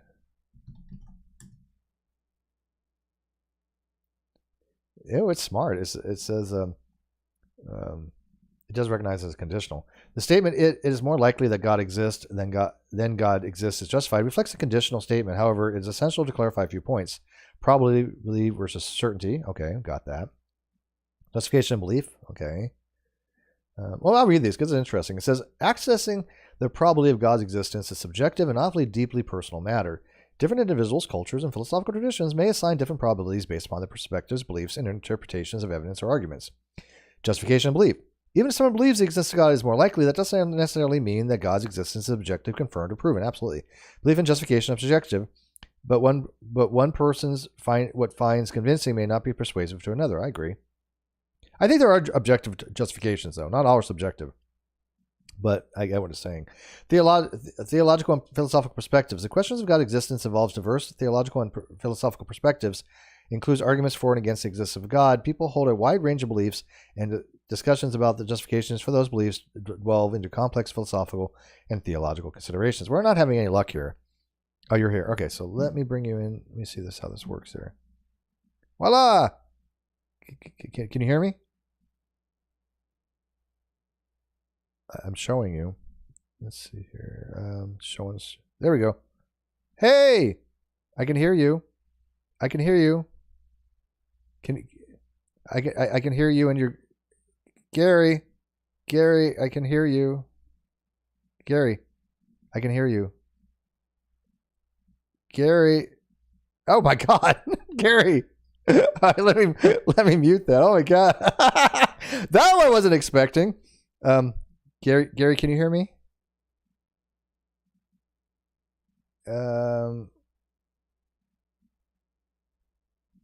Why is this not working here? I can hear him.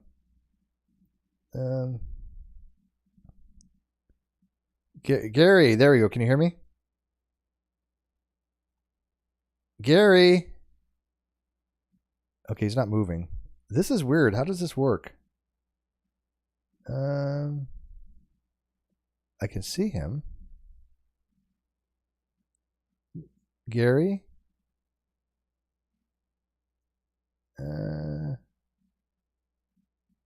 Gary? What am I doing wrong here? Is he not listening? I can see you. Gary? He can't hear me.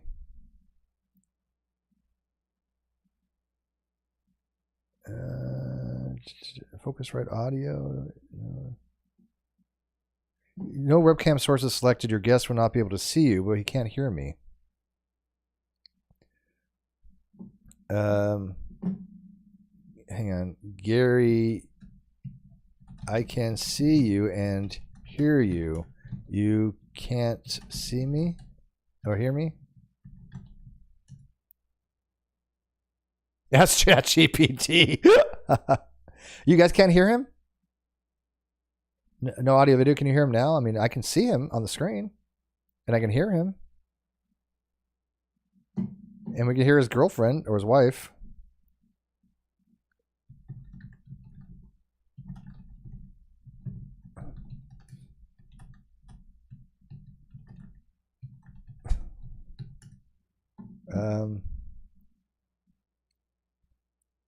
What am I doing wrong? I don't understand this. No, now I can't hear him.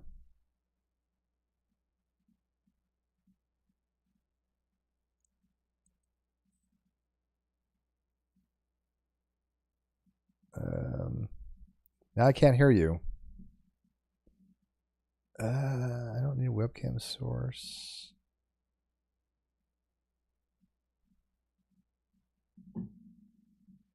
I don't know how this works.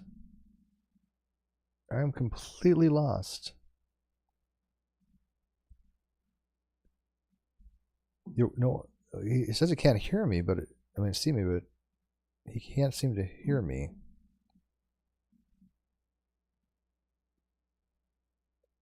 Oh, you can't hear him. All right, let me shoot. Let me give you a StreamYards link. One sec. That I do know works, so.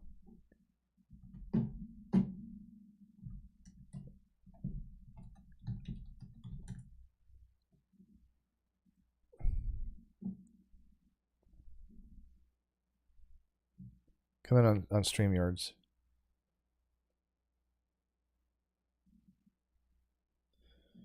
Is he reading the live chat there?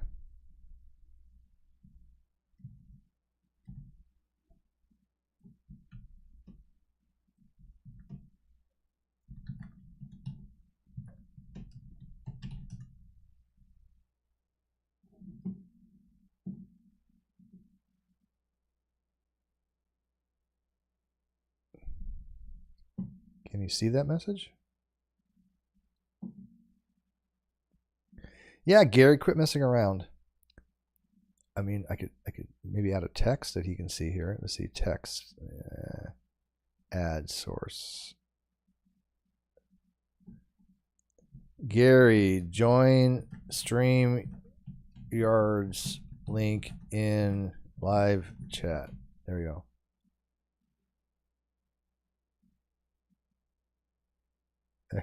Wait, did he get the message? We could have stayed in the collab too. Maybe, I don't know. Maybe it won't. No, his camera won't work. Yes. So let's see if he comes over to the StreamYards. Then I'll figure out the collab thing.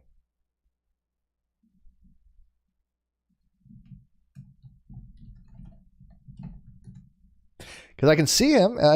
You guys couldn't hear him, which is weird. I'm gonna have to test that out. I could probably make a virtual cam and just, finagle it. There he is. All right. Hello. All right. Let's see if they can hear you real quick.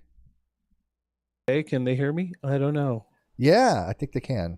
By the way, was that your wife or your girlfriend yelling at you? that was my wife yelling at me. Okay. Yeah, she did a good job of that. Oh yeah, no, she's excellent, expert at it. I fuck up enough. She yells at me all the time. Yeah, I was like, oh my god, what did I just walk into? Okay, but they couldn't hear you, so. But I think I might have figured it out. Can you click both links? Can you use it? Can stay in here, but can you click that other link later? Hi, wife. I'm saying hi to your wife. Steve says hi. Hi, puppy. Oh, it's a puppy. That's what is that? Orthus or Artemis? Oh, he's a beautiful puppy. Waiting for me to grab. There's two of them. It's Orthus. Come on. Beautiful puppy. All right, go into the other link because I want to try this out real quick. So okay, the most recent one. Yeah, do both. Stay in here though. Let's okay, click well, I'm both, staying in there. Because that collab thing, it'd be nice to get that to work, and I think I may have figured it out. Check. Yep, mic is working. Inner studio. There we go. Okay, let's see here. No, Audio. you just came into the same link. You just came in the yeah, the other one, the one that's the first one. Oh, the first one? Yeah, that big long string. Yeah, I tried that one, and that one didn't. Well, there was nobody there. No, I was there. I could hear you. I could see you and hear you. I was lost. I could see and hear. Lost without my Steve. No, listen. I can hear you and see you when you came in the collab thing, but you couldn't hear me. Ah, that's why. Okay. And they couldn't for some reason, but I want to see if they can hear you now. Let's see. because I see collab cab here, and I want to Okay, there it is. I want to change That's the the other property one. of it, but I need to come in first to change the property. Okay, USB video camera, audio, speaker. I turned the collab camera audio on. That's what I think the problem was. Ah, that might have been it. Okay, I'm Yeah. hitting join. Because I'd rather do the collab cam if that works. Hey. I see you joined, Yep. and now I have to actually show you though. So there's 1 sec, because it show on stream. Oh, your camera's in use though. Okay, you want me to? Oh, drop... but I hear you though. I hear twice. Yeah. Let me Okay, just, you want me to drop out of the other one? yeah, drop out of StreamYards real quick and then go back. Yeah, I can hear you. Okay, I'll stop video and then start it again. Yeah, but I can hear you, and I think they can hear you now too. I now can it's- hear you. Wow, really? I can hear him just fine. Damn it. Why is I can hear him fine?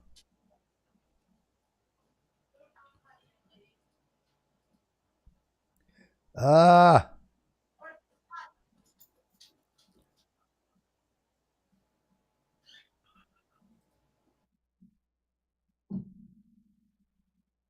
He can't hear me though.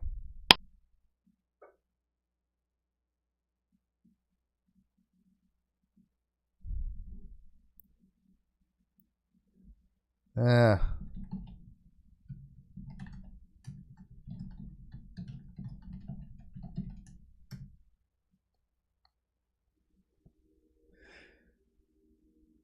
Oh yeah, you can use. It's funny you mentioned the programming. ChatGPT can use for programming too. It's really kind of cool.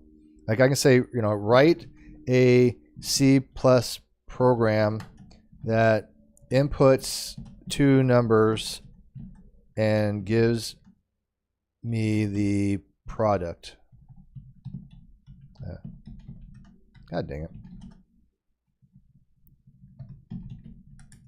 And watch, it'll actually do it for you. See? Now, there are other AIs that do better than this, but it'll write the small codes for you. You can actually write full games in more advanced versions. Like full games in more of the advanced AIs. Yeah. Come on in the StreamYards, Gary. Gary, go back to StreamYards.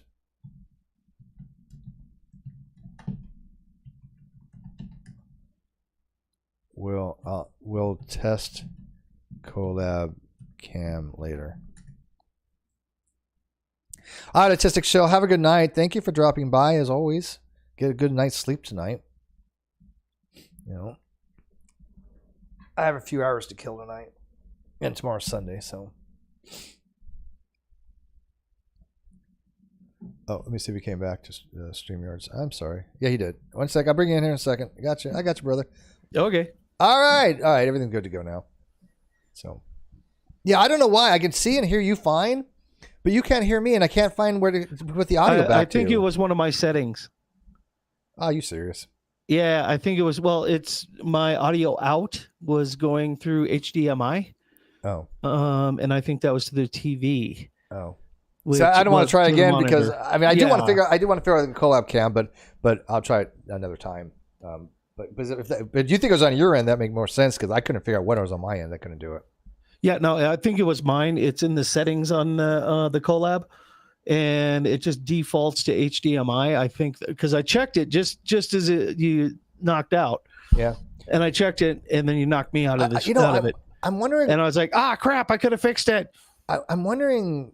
Well, see, the thing is, if I did a collab cam with a third party, they want to hear the StreamYards, would they? Yeah. Right. That wouldn't work. So, anyways, I'm just kind of curious. All right. So, anyways, what do you think of ChatGPT so far, man? I've been playing with it a little bit, not as much as I want. I've just been working. So, but it's developing so far so good. Some of the ethics of it are questionable in application. We're just going to have to see how that plays out over time. Wait, are you talking about the internal ethics matrix, or people using it for people using it? Using it. It's application by people. Yeah, that's what has me a little more concerned. Yeah, there's been a couple of things like there have been instances of lawyers using GPT chat and then billing for like long periods, big hours. Oh when yeah, when yeah. they save and a not hell of a lot only of that, time. but also they've made huge lawyers have made huge mistakes with them too. Yes, They exactly. put in gibberish in some places. They're like, "What the hell is this?" And Yep. and when you're billing a client at $250 an hour for your case That's a to get huge thrown thing out right now. for garbage, it's like what Yeah, So, they didn't proofread. I mean, the application it's is a tool. there. It's a tool. Yeah. But let me ask you this: do you think there's been a lot of problems with people in the classroom overusing GPT? They're not as of yet. There will be. There already be. have been some. And it's going to be really hard to detect at certain points too. The better it hits, the harder it's going to be able to detect. Dude, look, when you start training this, and I use a very similar vernacular. People know my style of writing. I have had the same style of writing for a decade now. Yeah. When somebody says, and yeah, sure, but it's people have faked my stuff. I mean, people know that people have fake accounts with me, fake screenshots and everything else. Right. But obviously, it'll get to the point where it's going to be indistinguishable. Somebody the other day made fake AI voice about me. Yeah, the whole AI thing is doing getting criminal crazy. stuff that sounded really bad. Obviously, that it was clearly AI, but eventually it's going to get to the point where it's going to be indistinguishable, and it's going to be all based upon character, unless you have the forensic tools to understand how to actually check for AI. And there's still ways to do it. I mean, AI pictures and AI voice things. There are ways to detect that those things are fake. So we have that technology, but you still have to at least have the tools to do that. Yeah, but as it develops, it's going to get harder and harder to even do that. It really is, and that's scary as shit. That's terrifying. I mean, look what was done recently. What was it? Middle of last month, they did the telephone call for the supposed Biden telephone call. A fake IA one? Huh? Yeah, it was a fake AI. Wow. There's my dyslexia coming out. IA. So no, it was a fake AI, and it was just a voice, but it was it used actual the right tone, timbre, everything, and it sounded very much like Biden, and it was for fundraising and get out the vote kind of shit. And that's also terrifying in and of itself, how it's going to be able to start working our way into very important parts of our politics, even religion, and other parts of even day-to-day life. So that's one of the main concerns that I have, is how it's going to dramatically affect your ability to trust a source. I mean, it's bad enough as it is with like news, but I mean, and of course, that's another one to where it can be readily abused is supposed news reporting. Yeah, no, I couldn't agree with you more. And the fact that these potentialities exist for abuse, I think they need to instill in AI by legislation some coding in it that like a tag that makes it Obvious. Obvious Or, now, or traceable. Now, of course, people that were black hatters or something like that could obviously do it without that code. I get that, but it's still a step in the right direction. Right, right. Well, it's putting a tag like in it, like they do with certain chemicals. They do for that can be used to manufacture explosives. Yeah, they put chemical markers in there. They put chemical markers so that they know who the manufacturer was of that component. It may only be a primary component or a secondary component, but when they do the analysis, they can go, aha, we know where that came from. Right. Yeah, they're going to have to we've got to like find that. out some way to integrate that into AI itself. And Absolutely. but once again, that too, because we're dealing with digital media, that also can be faked. I mean, unless we're going to, do like blockchain, and then we're talking a huge amount of data. But that's a lot of data and money, and then that's not going to be feasible.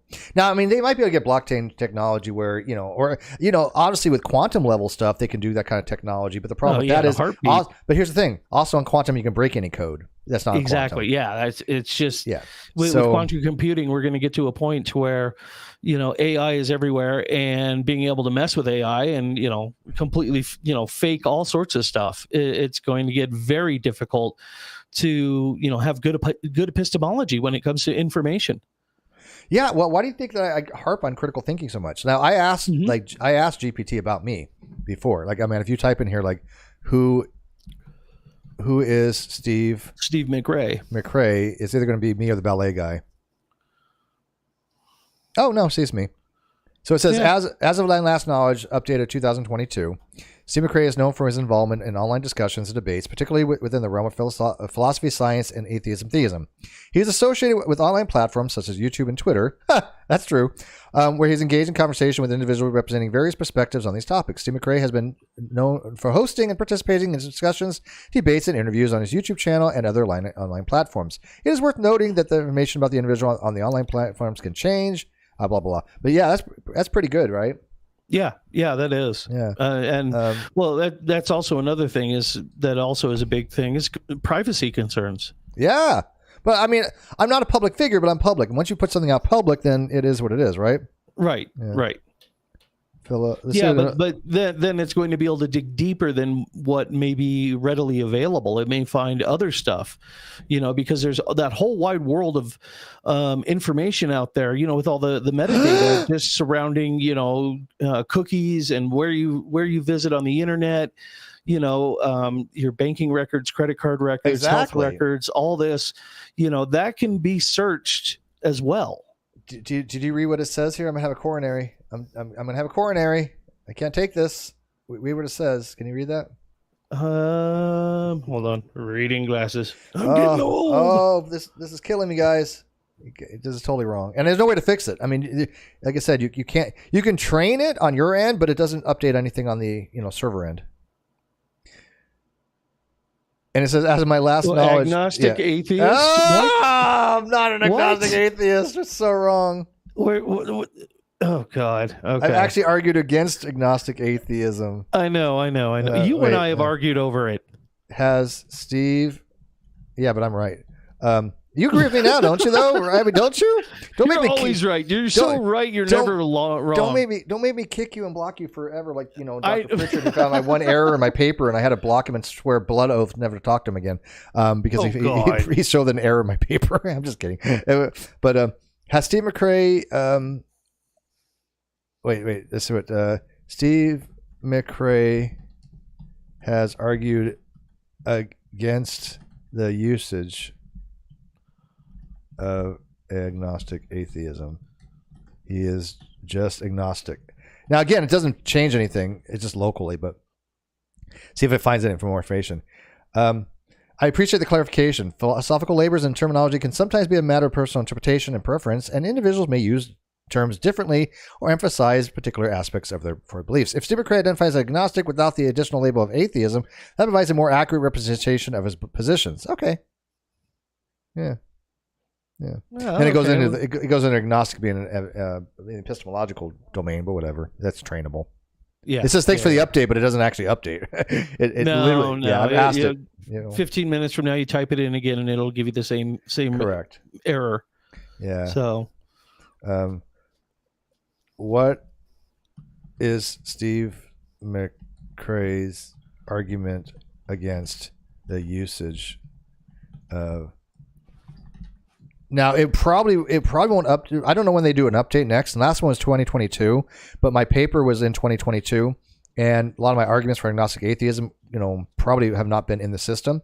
So when they do the next update, it might actually learn more, right? Hopefully it does. Yeah, and I don't know if Chat 4.0 has 2024 or not. I'm going to try Bing because somebody said Bing uses 4.0 and it's free. So I'm going to try that, but we'll see. So I put what is Steve McRae's argument against the uses of agnostic atheist?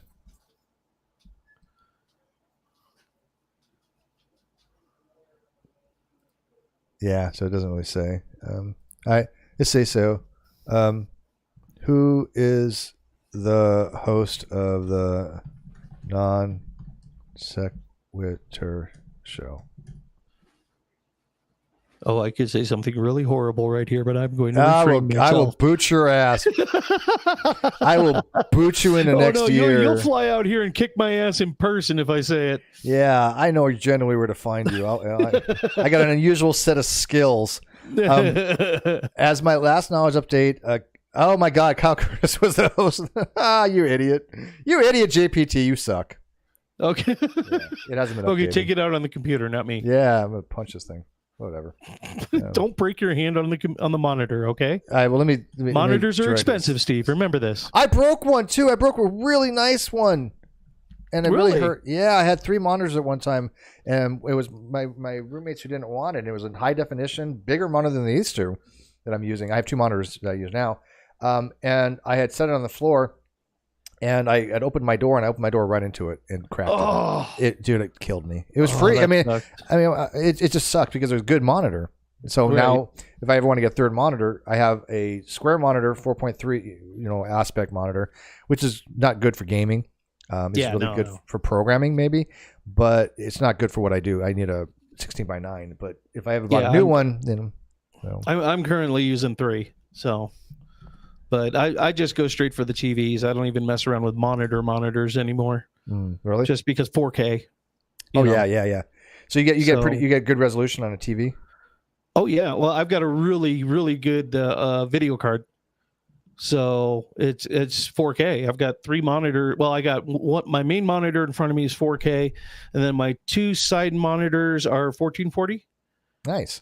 So yeah, I got a good video card, but my fans went out on it, so I can't like. Ooh, I put a cooling fan on it, so at least I can play some games, but I can't play in ultra mode. It gets too hot. Right. See, I really don't play games. I just do video editing. I do it's fine editing for the business. Yeah, for the business and the other stuff. I mean, but I max it out all the time. Because I'm running a Mac when you're because rendering. I'm doing video, and I max out my GPU all the time. Mm-hmm. But that's because I'm rendering 4K video. Right, that's some crunching right there. Oh, that's a major crunching. Yeah. Yeah, I don't do anything with 4K. Even 1080, I don't really do much on. I like 720. I do most of my stuff in 1080 because most people are watching on the phones, but I also always dump a 4K just to make sure that I have one in really high resolution. So if people are watching on TVs or computers, they can select that. But normally it's 1080. I'm doing 720 right now, and it's fine. It's all I really need. I could do 1080. My computer handle it. So Stephen Crow is known for his involvement in the long discussions, particularly with the realms of philosophy. But same shit. But anyways, yeah. So yeah, it's scary that it doesn't know who you are. I mean, if you have any public, you have a unique name, but if you have a public presence, that is attached to thing. Like I didn't even know. Do you know that I have an IMDb? I didn't know you that. You do? Yeah. No, I had no idea about that. Non Sequitur Show has an IMDb that I didn't even know about. Okay. Wow. Yeah. It's nothing to it. It's nothing there hardly, but it does exist because other people have put their things for the Non Sequitur Show when they were on, just like So it automatically generated one. So yeah, I have an IMDb. Interesting. Okay. I'll never use it for anything because it's but it is the podcast. So interesting. Yep. I thought. Are we going to be getting more of that in the future? I don't know if I can get back into podcasting. I don't, because one of the things that I don't even know how to do all the feeds because of the passwords and things like that. I never got them fully transferred over. Some of them did, some of them didn't. But what I have to do is I have to take the show, I have to cut it, I have to put it down to 96,000 audio. I have to add bumper music. It's a real pain, and I just don't have the time to get the guests that I want to get. Right. And so I still do the show, and occasionally I'll have people on. But yeah, I've seen it occasionally, and I'm like, woohoo, yay! It's been fun. I like. Yeah. I think I've had some pretty good episodes in the last year. So it may not be the exact format that it once was, but things change and evolve. Evolution's a thing. Yes. Oh my God, Hovind was right. You just leave your computer. Yeah, leave I'm your gonna computer slap in you. Walls. Damn it, Hovind was right all these years. I'm gonna slap you. Who would have thunk? Next thing you know, you're going to say Darth Dawkins was right, and I'm really going to slap you. Well, here's the thing. Darth Dawkins is always right because there's a walking contradiction. Principal explosion can prove anything. So logically, I loved how we tore apart his precept. That was epic. But logically, Darth Dawkins is right because he just picks a lane. Whatever. Yeah. That was God. That was what 10 years ago. Oh yeah, give or take. Was it about 10? 10 or 11, man. I started my YouTube channel. This is Google Plus days, remember? Yeah, but it wasn't that far back because I started my channel in 2013, so that was only 10 years ago. But it was like 2 years after that, so I think it was like 8 years, 8 or 9, something like that. It was like the beginning of very beginning of my Hangouts for 2013. Okay. So yeah, it's been a long time. Yep. Wax Paper says, Steve, if you ask for references for those answers about yourself, it may give you some links. I don't know if I want to do that. Yeah, I'm not sure I want to do that, man. Yeah, might find that sex tape you accidentally received. Oh, I wasn't supposed to say that, was I? No, those are out there. Those are fine. Yeah. I promote those. Those are part of my OnlyFans, don't you know? Yeah, I do feet OnlyFans now. If you want to see my feet, you know. Okay. Yeah. What? I have one person that wants to subscribe. You sick, man. Hey, I don't judge, man. I don't judge. Whatever your kink is, that's your thing, If you're man. into toe fungus, you're into toe fungus, okay? As long as you're consenting adults and you're, you know, with reasonable Nobody mind. gets hurt. Nobody gets hurt unwillingly. Exactly. I couldn't care less. Yep. Yeah. I want to see something. ChatGPT.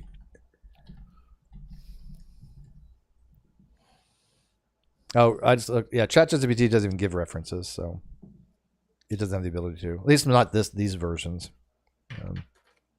But Hopefully anyways, they'll I be able can't to come up with that. I can't. Yeah, well, I know another AIs do. Other AIs will give references, Yeah. and other AIs will allow you to access the internet and search for all that. Like I think 4.0 even does. Well, that would be good because at least that would give it some credibility in my eyes. Right now, ChatGPT, with the information that it provides, to me, it's hearsay. Well, you talking about the really- 3.0 version or Yeah, all 3.0. version? Yeah, 3.0. yeah. Yeah, 3. I haven't tried 4.0 yet. Because it's free. I mean, it's they Right. want you. They obviously want you to pay for the more expensive one that gives you more access, and I get that. This is like a tease, so to speak. You know. Right. Yeah. Well, see, that's why to me, you know, the free one, it doesn't give you a chance to reference or to see sources or anything like that. So therefore, to me, I can only take it as hearsay. I cannot take it as good information. Who is Darth Dawkins? Let's see here. Oh my God. Oh no. Are you? You're No, not. That's not the right name. That's not his real name. Yeah, I don't know where they got that from. Yeah, we both know his real name. Yeah, that's not his real name. Yeah, no doxing. No doxing. Yeah, this isn't a dox. That's not him. Yeah. What does Darth doxing? Darth Doxing. No, we're not doing that. He Yeah. might. I guarantee you that's actually. not his real name. I know his real name. That is not it. Oh yeah, I do too. Yeah. No, it still says that. So He actually made a mistake recently and showed his I face on know. camera. I know. Yeah, see, this thing is not correct. Who is Alex O'Connor? Cosmic Skeptic. See, you got that right. Yeah. Yeah. Yeah, it's funny because you know what, dude, he looks nothing like I thought. I was told he looks like I was told by the POW talkers that he looked like the ass end of a Shar-Pei. That's being generous. Yeah. That's being generous. And I thought there wouldn't be anybody more hideous than Neffy, but oh dear dude, God. he doesn't look like his voice. No. He doesn't at all. It's creepy. I want to hear the voice. And did he ever say anything about that happening? I mean, because he's protected his anonymity for, even though people know who his real name, he's never been shown on camera before. Up until that short little snippet that just popped out. Right. Yeah. And so what did he say about that? I didn't stick. I just saw a brief clip of it. I was just like, whoa, Yeah. hey, that's what he. Yeah. Whoa. I saw that come up on Twitter. Mm. Yeah. Yep. Yeah. Well, I mean, whatever. I mean, he literally is the most dishonest preceptor of them all. I mean, he is the king of dishonest precepting. Oh yeah. I mean, all preceptors are dishonest. I mean, I don't know if you've been following, but I've been tearing apart, that made by Jim Bob's precept argumentation. Crap. I was in the chat the other day when you were going by him. Or Yeah. when you and I was like, hey, I'll come in there with you. I know Steve. If he starts to be an asshole, I'll call him out, and I will. Oh yeah, I expect it. Yeah. But it's just so funny because the people that are coming on, we're all like, oh yeah, let's talk about these topics. And we have great discussions and we've been enjoying it. We were talking about cosmology the other day. And yet Jim Bob doesn't want to learn any of it. He's missing out. And even if he wants to destroy atheism, if he wants to destroy evolution, if he's not going to learn the actual subject, then he's never actually attacking the actual subjects. He's attacking straw mans on concepts that he has no idea about. And I think it upsets him. I think he knows. Here's what I think is really disingenuous about that. Okay, is because he doesn't know anything about it, and he's willfully ignorant. It's one thing to be ignorant. Okay, It's like my grandpa said, there's two kinds of people. There's stupid people and ignorant people. Stupid people know better and do it anyway. Ignorant people just ain't learned it yet. Right. Exactly. And that's to me, that's a truism. But he won't learn it. That's my problem. He's willfully ignorant. And to me, that smacks of arrogance. That is well, just, yeah, that dude is one of those arrogant people I've ever met in my life. Somebody asked me about Goddess Girl troll. Goddess Girl I can put as a white hat troll. She can have her moments, but she's always been cool to me. Yeah, yeah. I mean, even I have if nothing people are against trolling Goddess a little Girl bit for comedic effect. No problem. I do that occasionally. One thing I like about Goddess Girl is she's always respected my rules and the hangout. She could be different persons in different hangouts, but I'm telling you from experience, Goddess Girl has never violated my rules, and if I ask her something, she'll abide by it. And I mean, what else more than I want than that? Right. Yeah. Yeah, and she likes lobster tails, yes, and she likes lobster paid for by food stamps to give her dog. Oh God. Yeah, that's how she made a name for herself. Do you know that? I like lobster paid with food stamps. I like anybody who pays for lobster that isn't me. But she literally made a video that went viral. It got like, I don't know, hundreds of thousands and millions of views or whatever, because she went into her store, bought lobster with food stamps, and then gave it to her dog. Oh yes, oh yeah. Now I gotta admit, that's a brilliant troll. I'm not even gonna hate on her for it, because it really showed some of the issues with the system, right? Yeah. But it was obviously she knew it was a troll. She completely did it to troll, and I can't hate on that, man. I can't do it. Yep. So Hey, feel like, well, how do you supposed to do it? Okay, Yeah. I mean, I don't know how somebody didn't think it before. I mean, it went viral. Look, if you get something that goes viral, God bless you. I've never had anything go viral. I mean, I've had videos that have hundreds of thousands of things, and one of them probably will eventually hit 1 million, which is the Aaron Raw Kent Hovind debate, which is my all-time favorite debate. I still go back and listen to that stuff. I have all the time. People are like, "Oh, I listen to this once a year." Dude, I am right with you. I go back and I find new stuff in there that I don't remember, or just I'm like, "Oh man, that was a great part." I listen to that thing all the time. I go back and refresh it every once in a while. It's like, oh yeah, pine trees and elephants. Oh yeah, it's one of my favorite all-time debates. It couldn't have gone any better. I know. My all-time favorite debates are that one. I hate to say it, but Matt Dillahunty versus Saitan Bernanke. Okay. As much as I think Matt Dillahunty is an arrogant prick, he did exceptionally well in that debate. He does exceptionally well in the debate sphere, but he also can be a very arrogant prick in the process. Correct.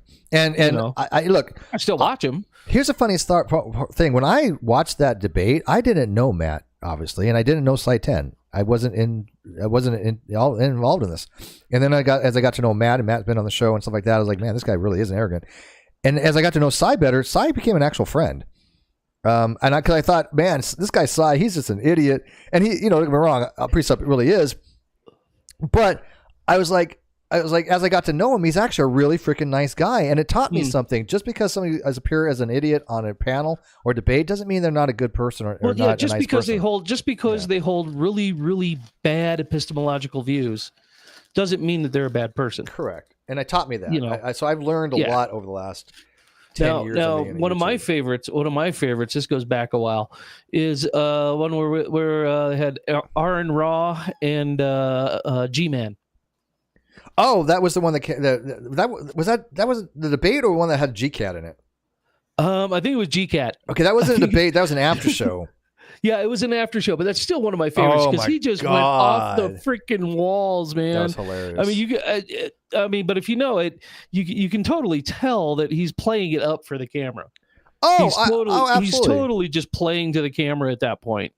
So, but it's still just freaking hilarious. No, straight up, G-Man plays a part. I mean, he believes in what he believes in, but he does ask people before he goes on the show, do you want me to go full G-Man or not? And what he means by that is, do you want him to play it up? He knows he's hamming it up. Do you want the full crazy or just partial crazy? He's kind of an actor in that way. No, he is, and he's good at it.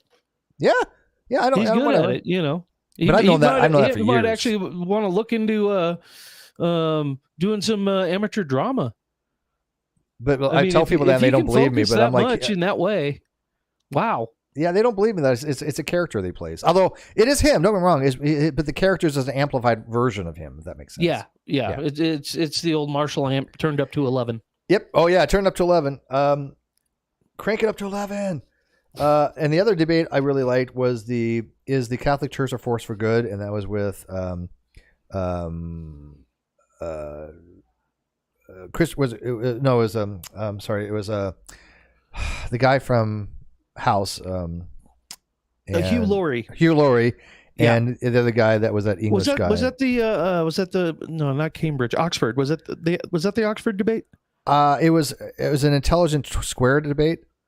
Okay, it might have been in Oxford, but it was Hugh Laurie and somebody in my live chat remember. But my God, that was absolutely, without question, one of the best debates I've ever seen. Yeah. There's another one. I think it was in Oxford. I think it was an Oxford debate. There was another one. I'm trying to remember his name. Stephen Fry. Stephen Fry. Yes. Yeah. It was Stephen Fry and Hugh Laurie. Yeah. Yeah. Stephen Fry. And they were just magnificent in that debate. Yeah. Stephen Fry is an amazing. Was it Hitchens? Wait, was it Hitchens? Was it Hitchens and Stephen Fry? Well, the one that I like is with Stephen Fry. Yeah, but Hugh Laurie did one too.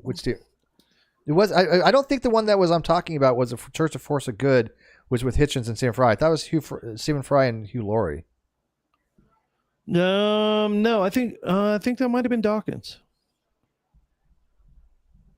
No, it wasn't Richard Dawkins. Or was it? Who's the other? I'm trying to remember.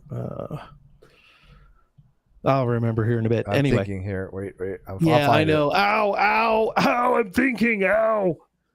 It hurts. It was on Intelligence Square. Okay, it was Hitchens. It was Stephen Fry and Hitchens. Yeah, it's Hitchens. Yeah. Okay, I have confabulation, which is a fancy term. I'm mixing up things because Hugh Laurie was in a debate too. What debate was he in? But the one that the Catholic Church is a force for good in the world was Stephen Fry and Christopher Hitchens. Yeah, against the Archbishop. That's the one that I loved. That's the one that I loved. And Whitcomb and that Archbishop guy, and they destroyed them. Oh yeah, destroyed them. I know Fry and Laurie was a comedy duo, but Hugh Laurie did a debate. But the one is the Catholic Church, the force for good. Well, they were also in Blackadder together. Yeah, I've seen a few of those. Oh, you got to watch all of them. Should I? Okay, watch season 4, the very last episode. Why? That has got to be one of the most poignant moments in television history. But shouldn't you watch all of them to get up to that point? Yeah, you should. Yeah. You should. You know, and you'll get a better understanding of Rowan Atkinson too. Mm-hmm. Yeah, I know he was in that. Yeah, Mr. Bean. Well, he was the star. Yeah, but I've seen Hugh Laurie was always his dog's body, his sidekick. And Stephen Fry always had some role in it. He wasn't in the first series, but he was in the second, third, and fourth. Was it really that funny? Yes. Oh, yes. Yes. It's one of the penultimate BBC productions. Yeah, I mean, like I said, I've seen 1 or 2 episodes, and what I did see, I was like, yeah, this is pretty funny. It is. It is very funny. So, yeah, maybe one of these I'll sit through it. I don't know. I don't watch a lot of foreign stuff. Because I used to watch, occasionally I'd see Red Dwarf. Yeah. And my roommate loves my dad used to love the show too, called How Can I Serve You? Or Are You Being Served? Are You Being Served? Yeah. My dad loved that. And I never watched any of them, but my roommate, she loves that show. She just sits there and laughs her ass off. One. Yeah, that's a pretty good one. I loved Red Dwarf back in the 90s, early aughts. That was a really good series. And it was kind of new for its time too. It took your like Star Trek's, that kind of space thing and turned it into a sitcom. Yeah, which really had not been done yet. I can get into some of that. Like I like Black Mirror. Oh, Black Mirror is brilliant. I haven't. We talked about that a long time ago when it first came out. I think we did. Yeah. Season 1 or 2. I haven't. There's season 6, and I've only watched the first 2 episodes, I think. Mm-hmm. So I've got like 4 more to go. But I've been pacing myself because I like the series so much. I'm like, I don't want to end it. Yep. Because each episode is brilliant into itself. I mean, okay, I've got two others that you really have to check out. Okay. One. Give me some shows. One is incredibly dark. It is dark humor, and it is disturbing but funny as hell. And that is A League of Gentlemen. Oh, that's a movie. No, that's A League of Extraordinary Gentlemen. Yeah. Oh, yeah. This is called A League of Gentlemen. Okay. It is bizarre. League of Gentlemen. It is. It got banned because third season, one of the main characters was in blackface. Is this British? Yeah, it's British. It's British. League of Gentlemen. But the guys who made it, there's about 30 characters, and it's got different plot lines. They all intersect in the final episode. It's amazing the way they did it. But it's 6 guys, but they play. It's kind of like a Monty Python. Comedy horror. Okay. It's a comedy horror, but All it's I think it's 6 guys, but they played every character. I'll have to check it out. Oh Yeah, no, it is dark as hell. I'll take your word for it. Is it Okay. It's funny though. Oh, it's funny as hell, but it's dark as hell too. I'm It's that okay with dark humor. morbid humor Yeah. that the Brits do really well. And then they also, it's the same guys did another series called Inside Number 9. Oh, I love that series. Okay, you've seen that. Oh, then. that I've seen. Oh, that was brilliant. If you love that, they started with A League of Gentlemen. Oh, really? That same dark, macabre damn. humor. Did they even? I don't know how many even seasons they had Inside Number 9. Just a few. Just one, wasn't it? One or Because two. That was the one. I remember one episode I really liked about the closet. Oh yeah. Oh, that was freaky. My favorite was the one about the burglars and the painting. The one to where there were no words. Oh my God, they've had 8. They've had 8 series. 8 series, yeah. Oh man, I have a lot of catching up to do. Yeah, well, my favorite, I think it's series number 1. I think it's the second episode. Oh my God. They I remember the whole- Sardines. Sardines was the first one, Sardines was good. Then and I love that. Yeah, the next one is the one where there's 2 burglars trying to steal a painting from some rich guy. Uh-huh. But the entire episode, no one says a word. A Quiet Night In is the name of the episode. A Quiet Night In. Yeah. No one, but the amount of talent that takes to act. I have to. To I say have. I it's have like to watch Mr. Bean. these. It takes a ton of talent to portray emotion and all these different things without saying anything, and it's funny as hell in the process. I think. Wait, no, I have seen that. That's one the I have seen that one. That was the one that had the guy who had his really high tech house. Yeah. And then they were like they get murdered. Yeah. Yeah. No, I did see that one, and it was like really there was not much. The burglars were never talking to each other. The burglars never talked. Yeah. And I think there may be 2 or 3 words. I did watch in the that entire one. Yeah. thing. In the entire thing. I didn't know there was that many episodes of it. Yeah, Again, there's a ton of episodes. Oh, There's so a ton of episodes. So I got to watch The League of Gentlemen. I got Blackadder, and I got I got to finish Black Mirror, which I'm going to do. Yep. And Inside Number 9. And Inside Number 9 because I love that kind of stuff, dude. Good recommendations. Yeah, I know. That's why I'm telling you. But start off with A League of Gentlemen. Okay. If you can find it, because it really gives you the range of what the guys who did Inside Number 9. Same actors? Yeah, the same actors. Yeah. It gives you that range of what these guys are capable of, all the different characters and all that. It's incredible. Have you ever seen, I'll give you an American one because we are Americans, but have you seen Umbrella Academy? I've seen a few episodes. That was interesting. I loved it. That was interesting. I'm waiting for season 4. Okay. I've only seen, I think, half of season 1. Oh yeah, but it gets better. You know me, I'm out on the road like half the year, so it's worth watching, man. It gets better by the time I think the third season, the first episode of the third season was one of the greatest beginnings of a new season I've ever seen in my life. Oh really? It was I'll look at that. Absolutely fantastic. And I not to spoil it too much, but it was a musical per se. But the way it was done, it was just freaking awesome. It was so good. Yeah. And so I like talented stuff, and so I've been trying to find stuff to watch lately. There's 2 movies I wanted to watch too that I had them ready to go. I was going to watch what was it? Oh goodness grief! Now I forgot what I forgot it was. There's something I was like, oh my god, I really want to watch this movie, and then I got around to it. Shoot, what was it? It'll come to me eventually. But yeah, I like some series to watch because I've watched all the ones I want, and they're already over as far as either they're canceled or they haven't made any new ones. Like I like one called Resident Alien.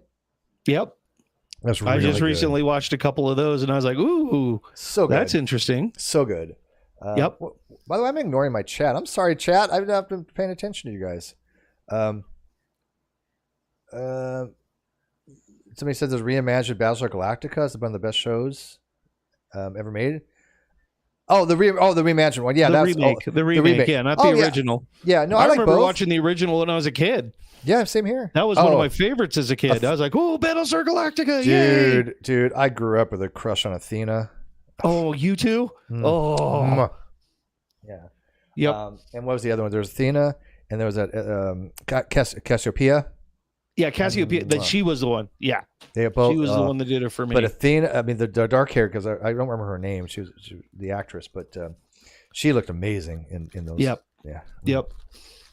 But I do. The best thing about the reimagined by far was the one that played the cyborg.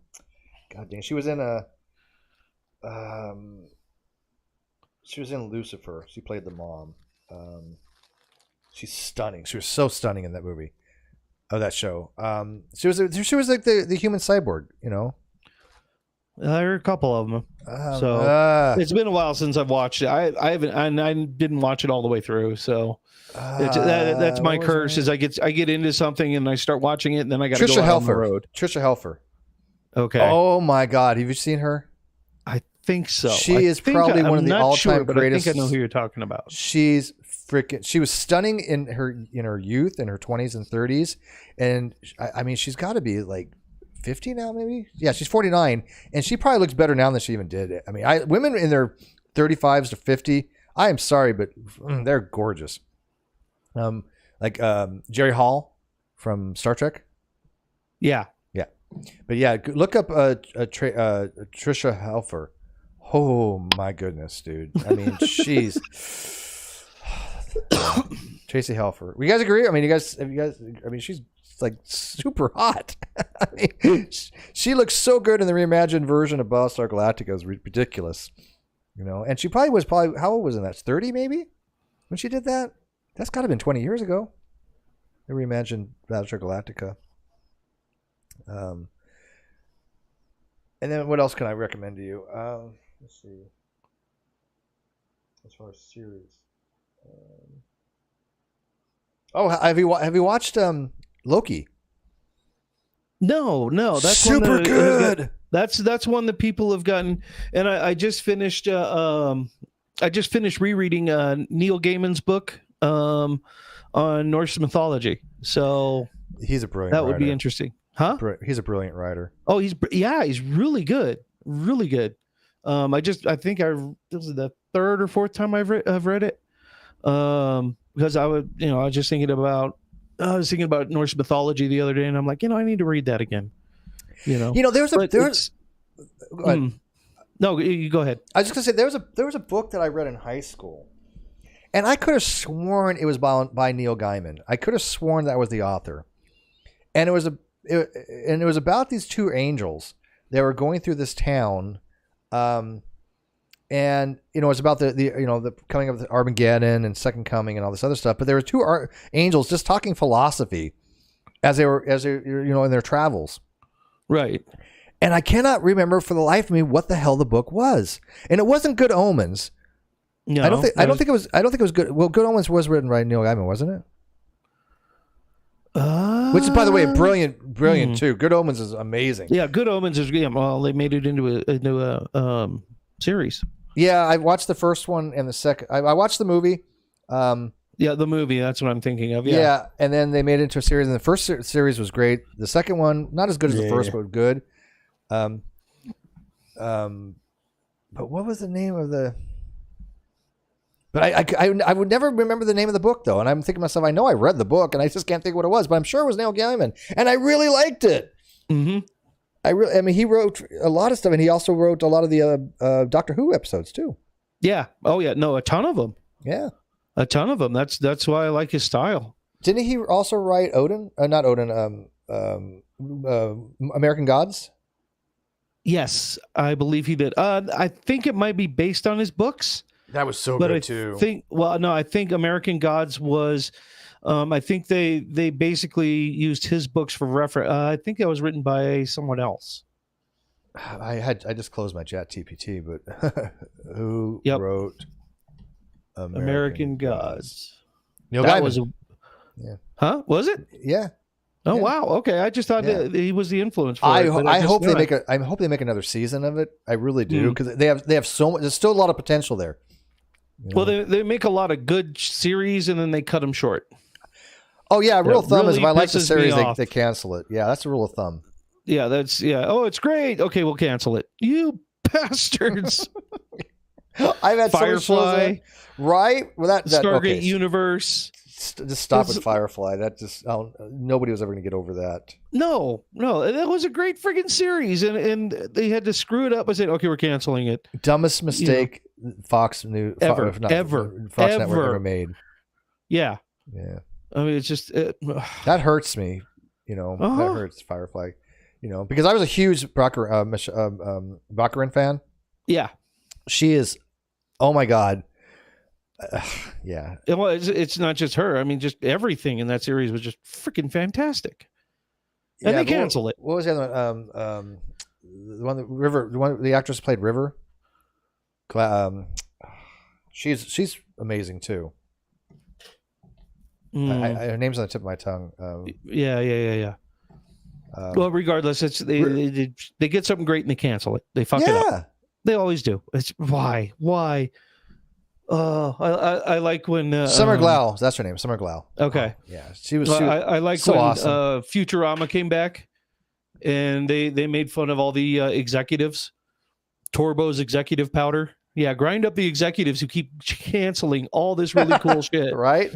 Grind them up into powder. Yeah. Yep. I'm with you there. That's something that you would expect to see on like not Futurama, but the other show that very similar that what was it called? Family Guy. Yeah. Yeah, Family Guy would do something completely like that. And I love the Orville. Like Orville, when is that coming back? The Orville. Yeah. Super good series too. There's a lot of good stuff out there. Brave New Worlds is another one of my recent favorites. Have I watched that one? It's just another take on a bunch of them. Yeah, the Orville, that was really, really good. And that was what was it, Seth MacFarlane? Yes. That was him finally getting to the point where he had enough clout that he could say, I want to do my own Star Trek. Oh yeah, he literally basically said, "I would want to do what I want," and they let him. And man, that payoff was and huge. that was good, and it was good. Huge. Yeah. Oh yeah, Rex Paper said I started reading the Sandman comics in the '90s. Sandman has been a really good series too. Neil Gaiman. Yeah. Yep. I loved the Sandman the first season. When is the next season? No idea. Oh, I'll tell you one that I really want to bring back, and it's based on the comic, is The Punisher. Yeah, Punisher's good too. Punisher. Well, no, Yeah. the series that they made out of that was really, really well done. Really well done. I mean, the movies that they made after it were they were crap. I don't know. I saw the first one. They were okay. I mean, well, two of them were complete garbage. The third one was okay. Did you like But Venom? Oh, sorry. Oh, Venom? Yeah, Venom was good. Yeah, that was good. I'll grant you that. But once again, the Punisher, Venom, stuff like that. I tend to lean towards more of the darker kind of comic book based stuff. The happy-go-lucky stuff. The closest to the happy-go-lucky, like X-Men and shit like that is Deadpool. I like Deadpool. I love Deadpool, but and there's a new one coming out, which I can't wait for. Yeah, Daredevil was good too. That was one of the first comics I ever had. Yeah. Well, that's where the Punisher got it. That's where they got the idea to do the Punisher series. Yeah, because there was one episode, the highest rated episode of Daredevil was the one that had Punisher. Was that season 2? I think, yeah. Yeah. I watched all the Daredevils and I really liked that. Yeah. Yep. Yeah, I need more escapism at late at night because I can't sleep sometimes and I got to get rest. You insomniac, you. Oh, dude, if you only knew. Oh no, I know. You've told me. Yeah, getting older sucks. Uh-huh. I'm feel like I'm falling apart. Welcome to the club, brother. Yeah. You and me both. I'm just You glad I and have me an both. outlet. You know, these streams keep me going. Yep. It keeps me sane. Yep. But they are taxing.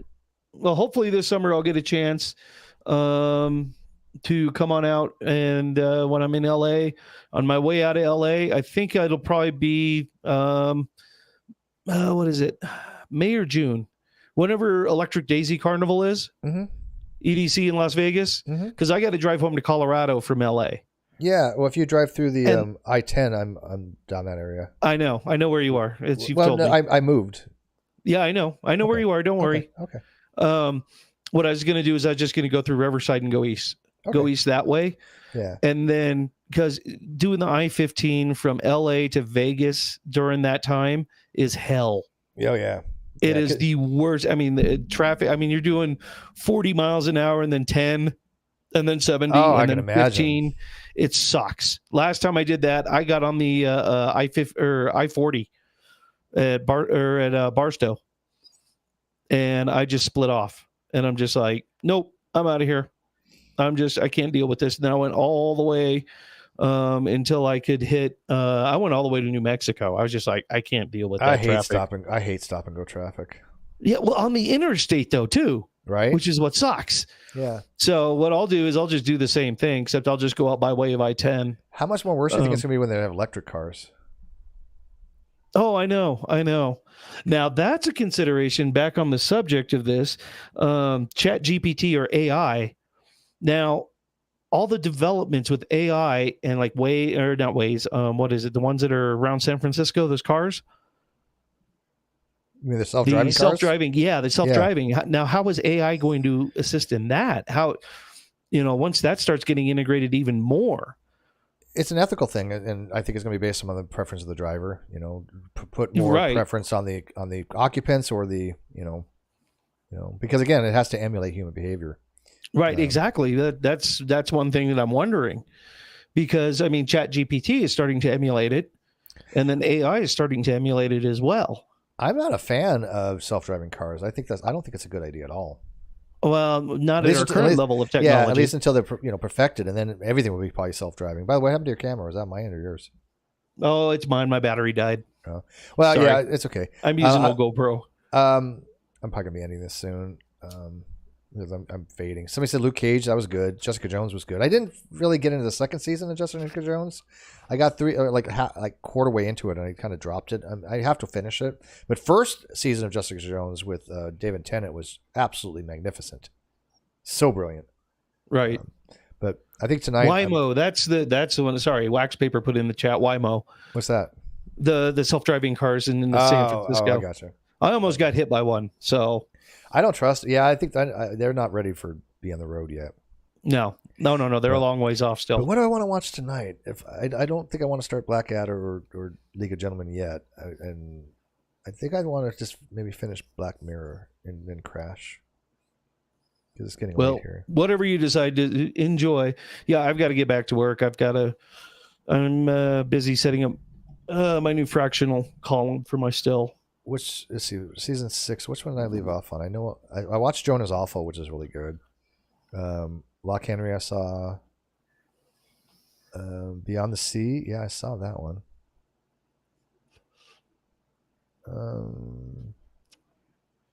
Yeah, I think I'm on the last 2. I've been saving them because I was like, I don't want to end this because I really like that series.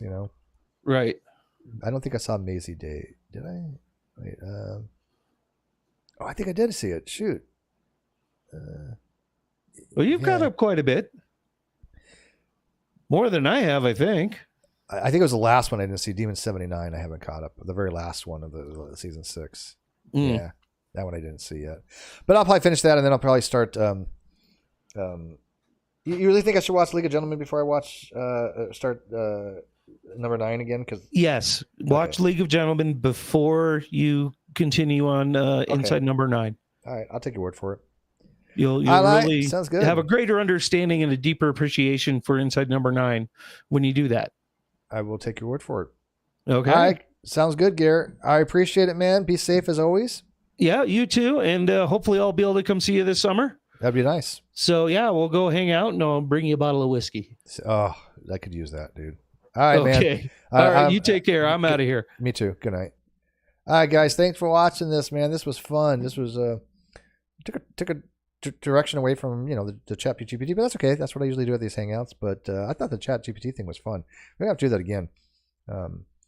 So, anyways, I am still trying to stream tomorrow on Non Sequitur. I'm still trying to. There's a couple episodes, but my co-host that I was going to do had family, so I wasn't able to do it. But when I have these free nights, I'm going to be streaming because I think they're fun. So, anyways, thanks for watching. Thanks for subscribing. Thanks for becoming members. Thanks for becoming Patreons. Please like, subscribe, and leave a comment. And most of all, share the videos so I can get some more subs. I mean, I just want a little bit of movement, not a lot. I just don't know how to get subs. I suck at it. So help a brother out. Sounds good. All right. Glad you watched.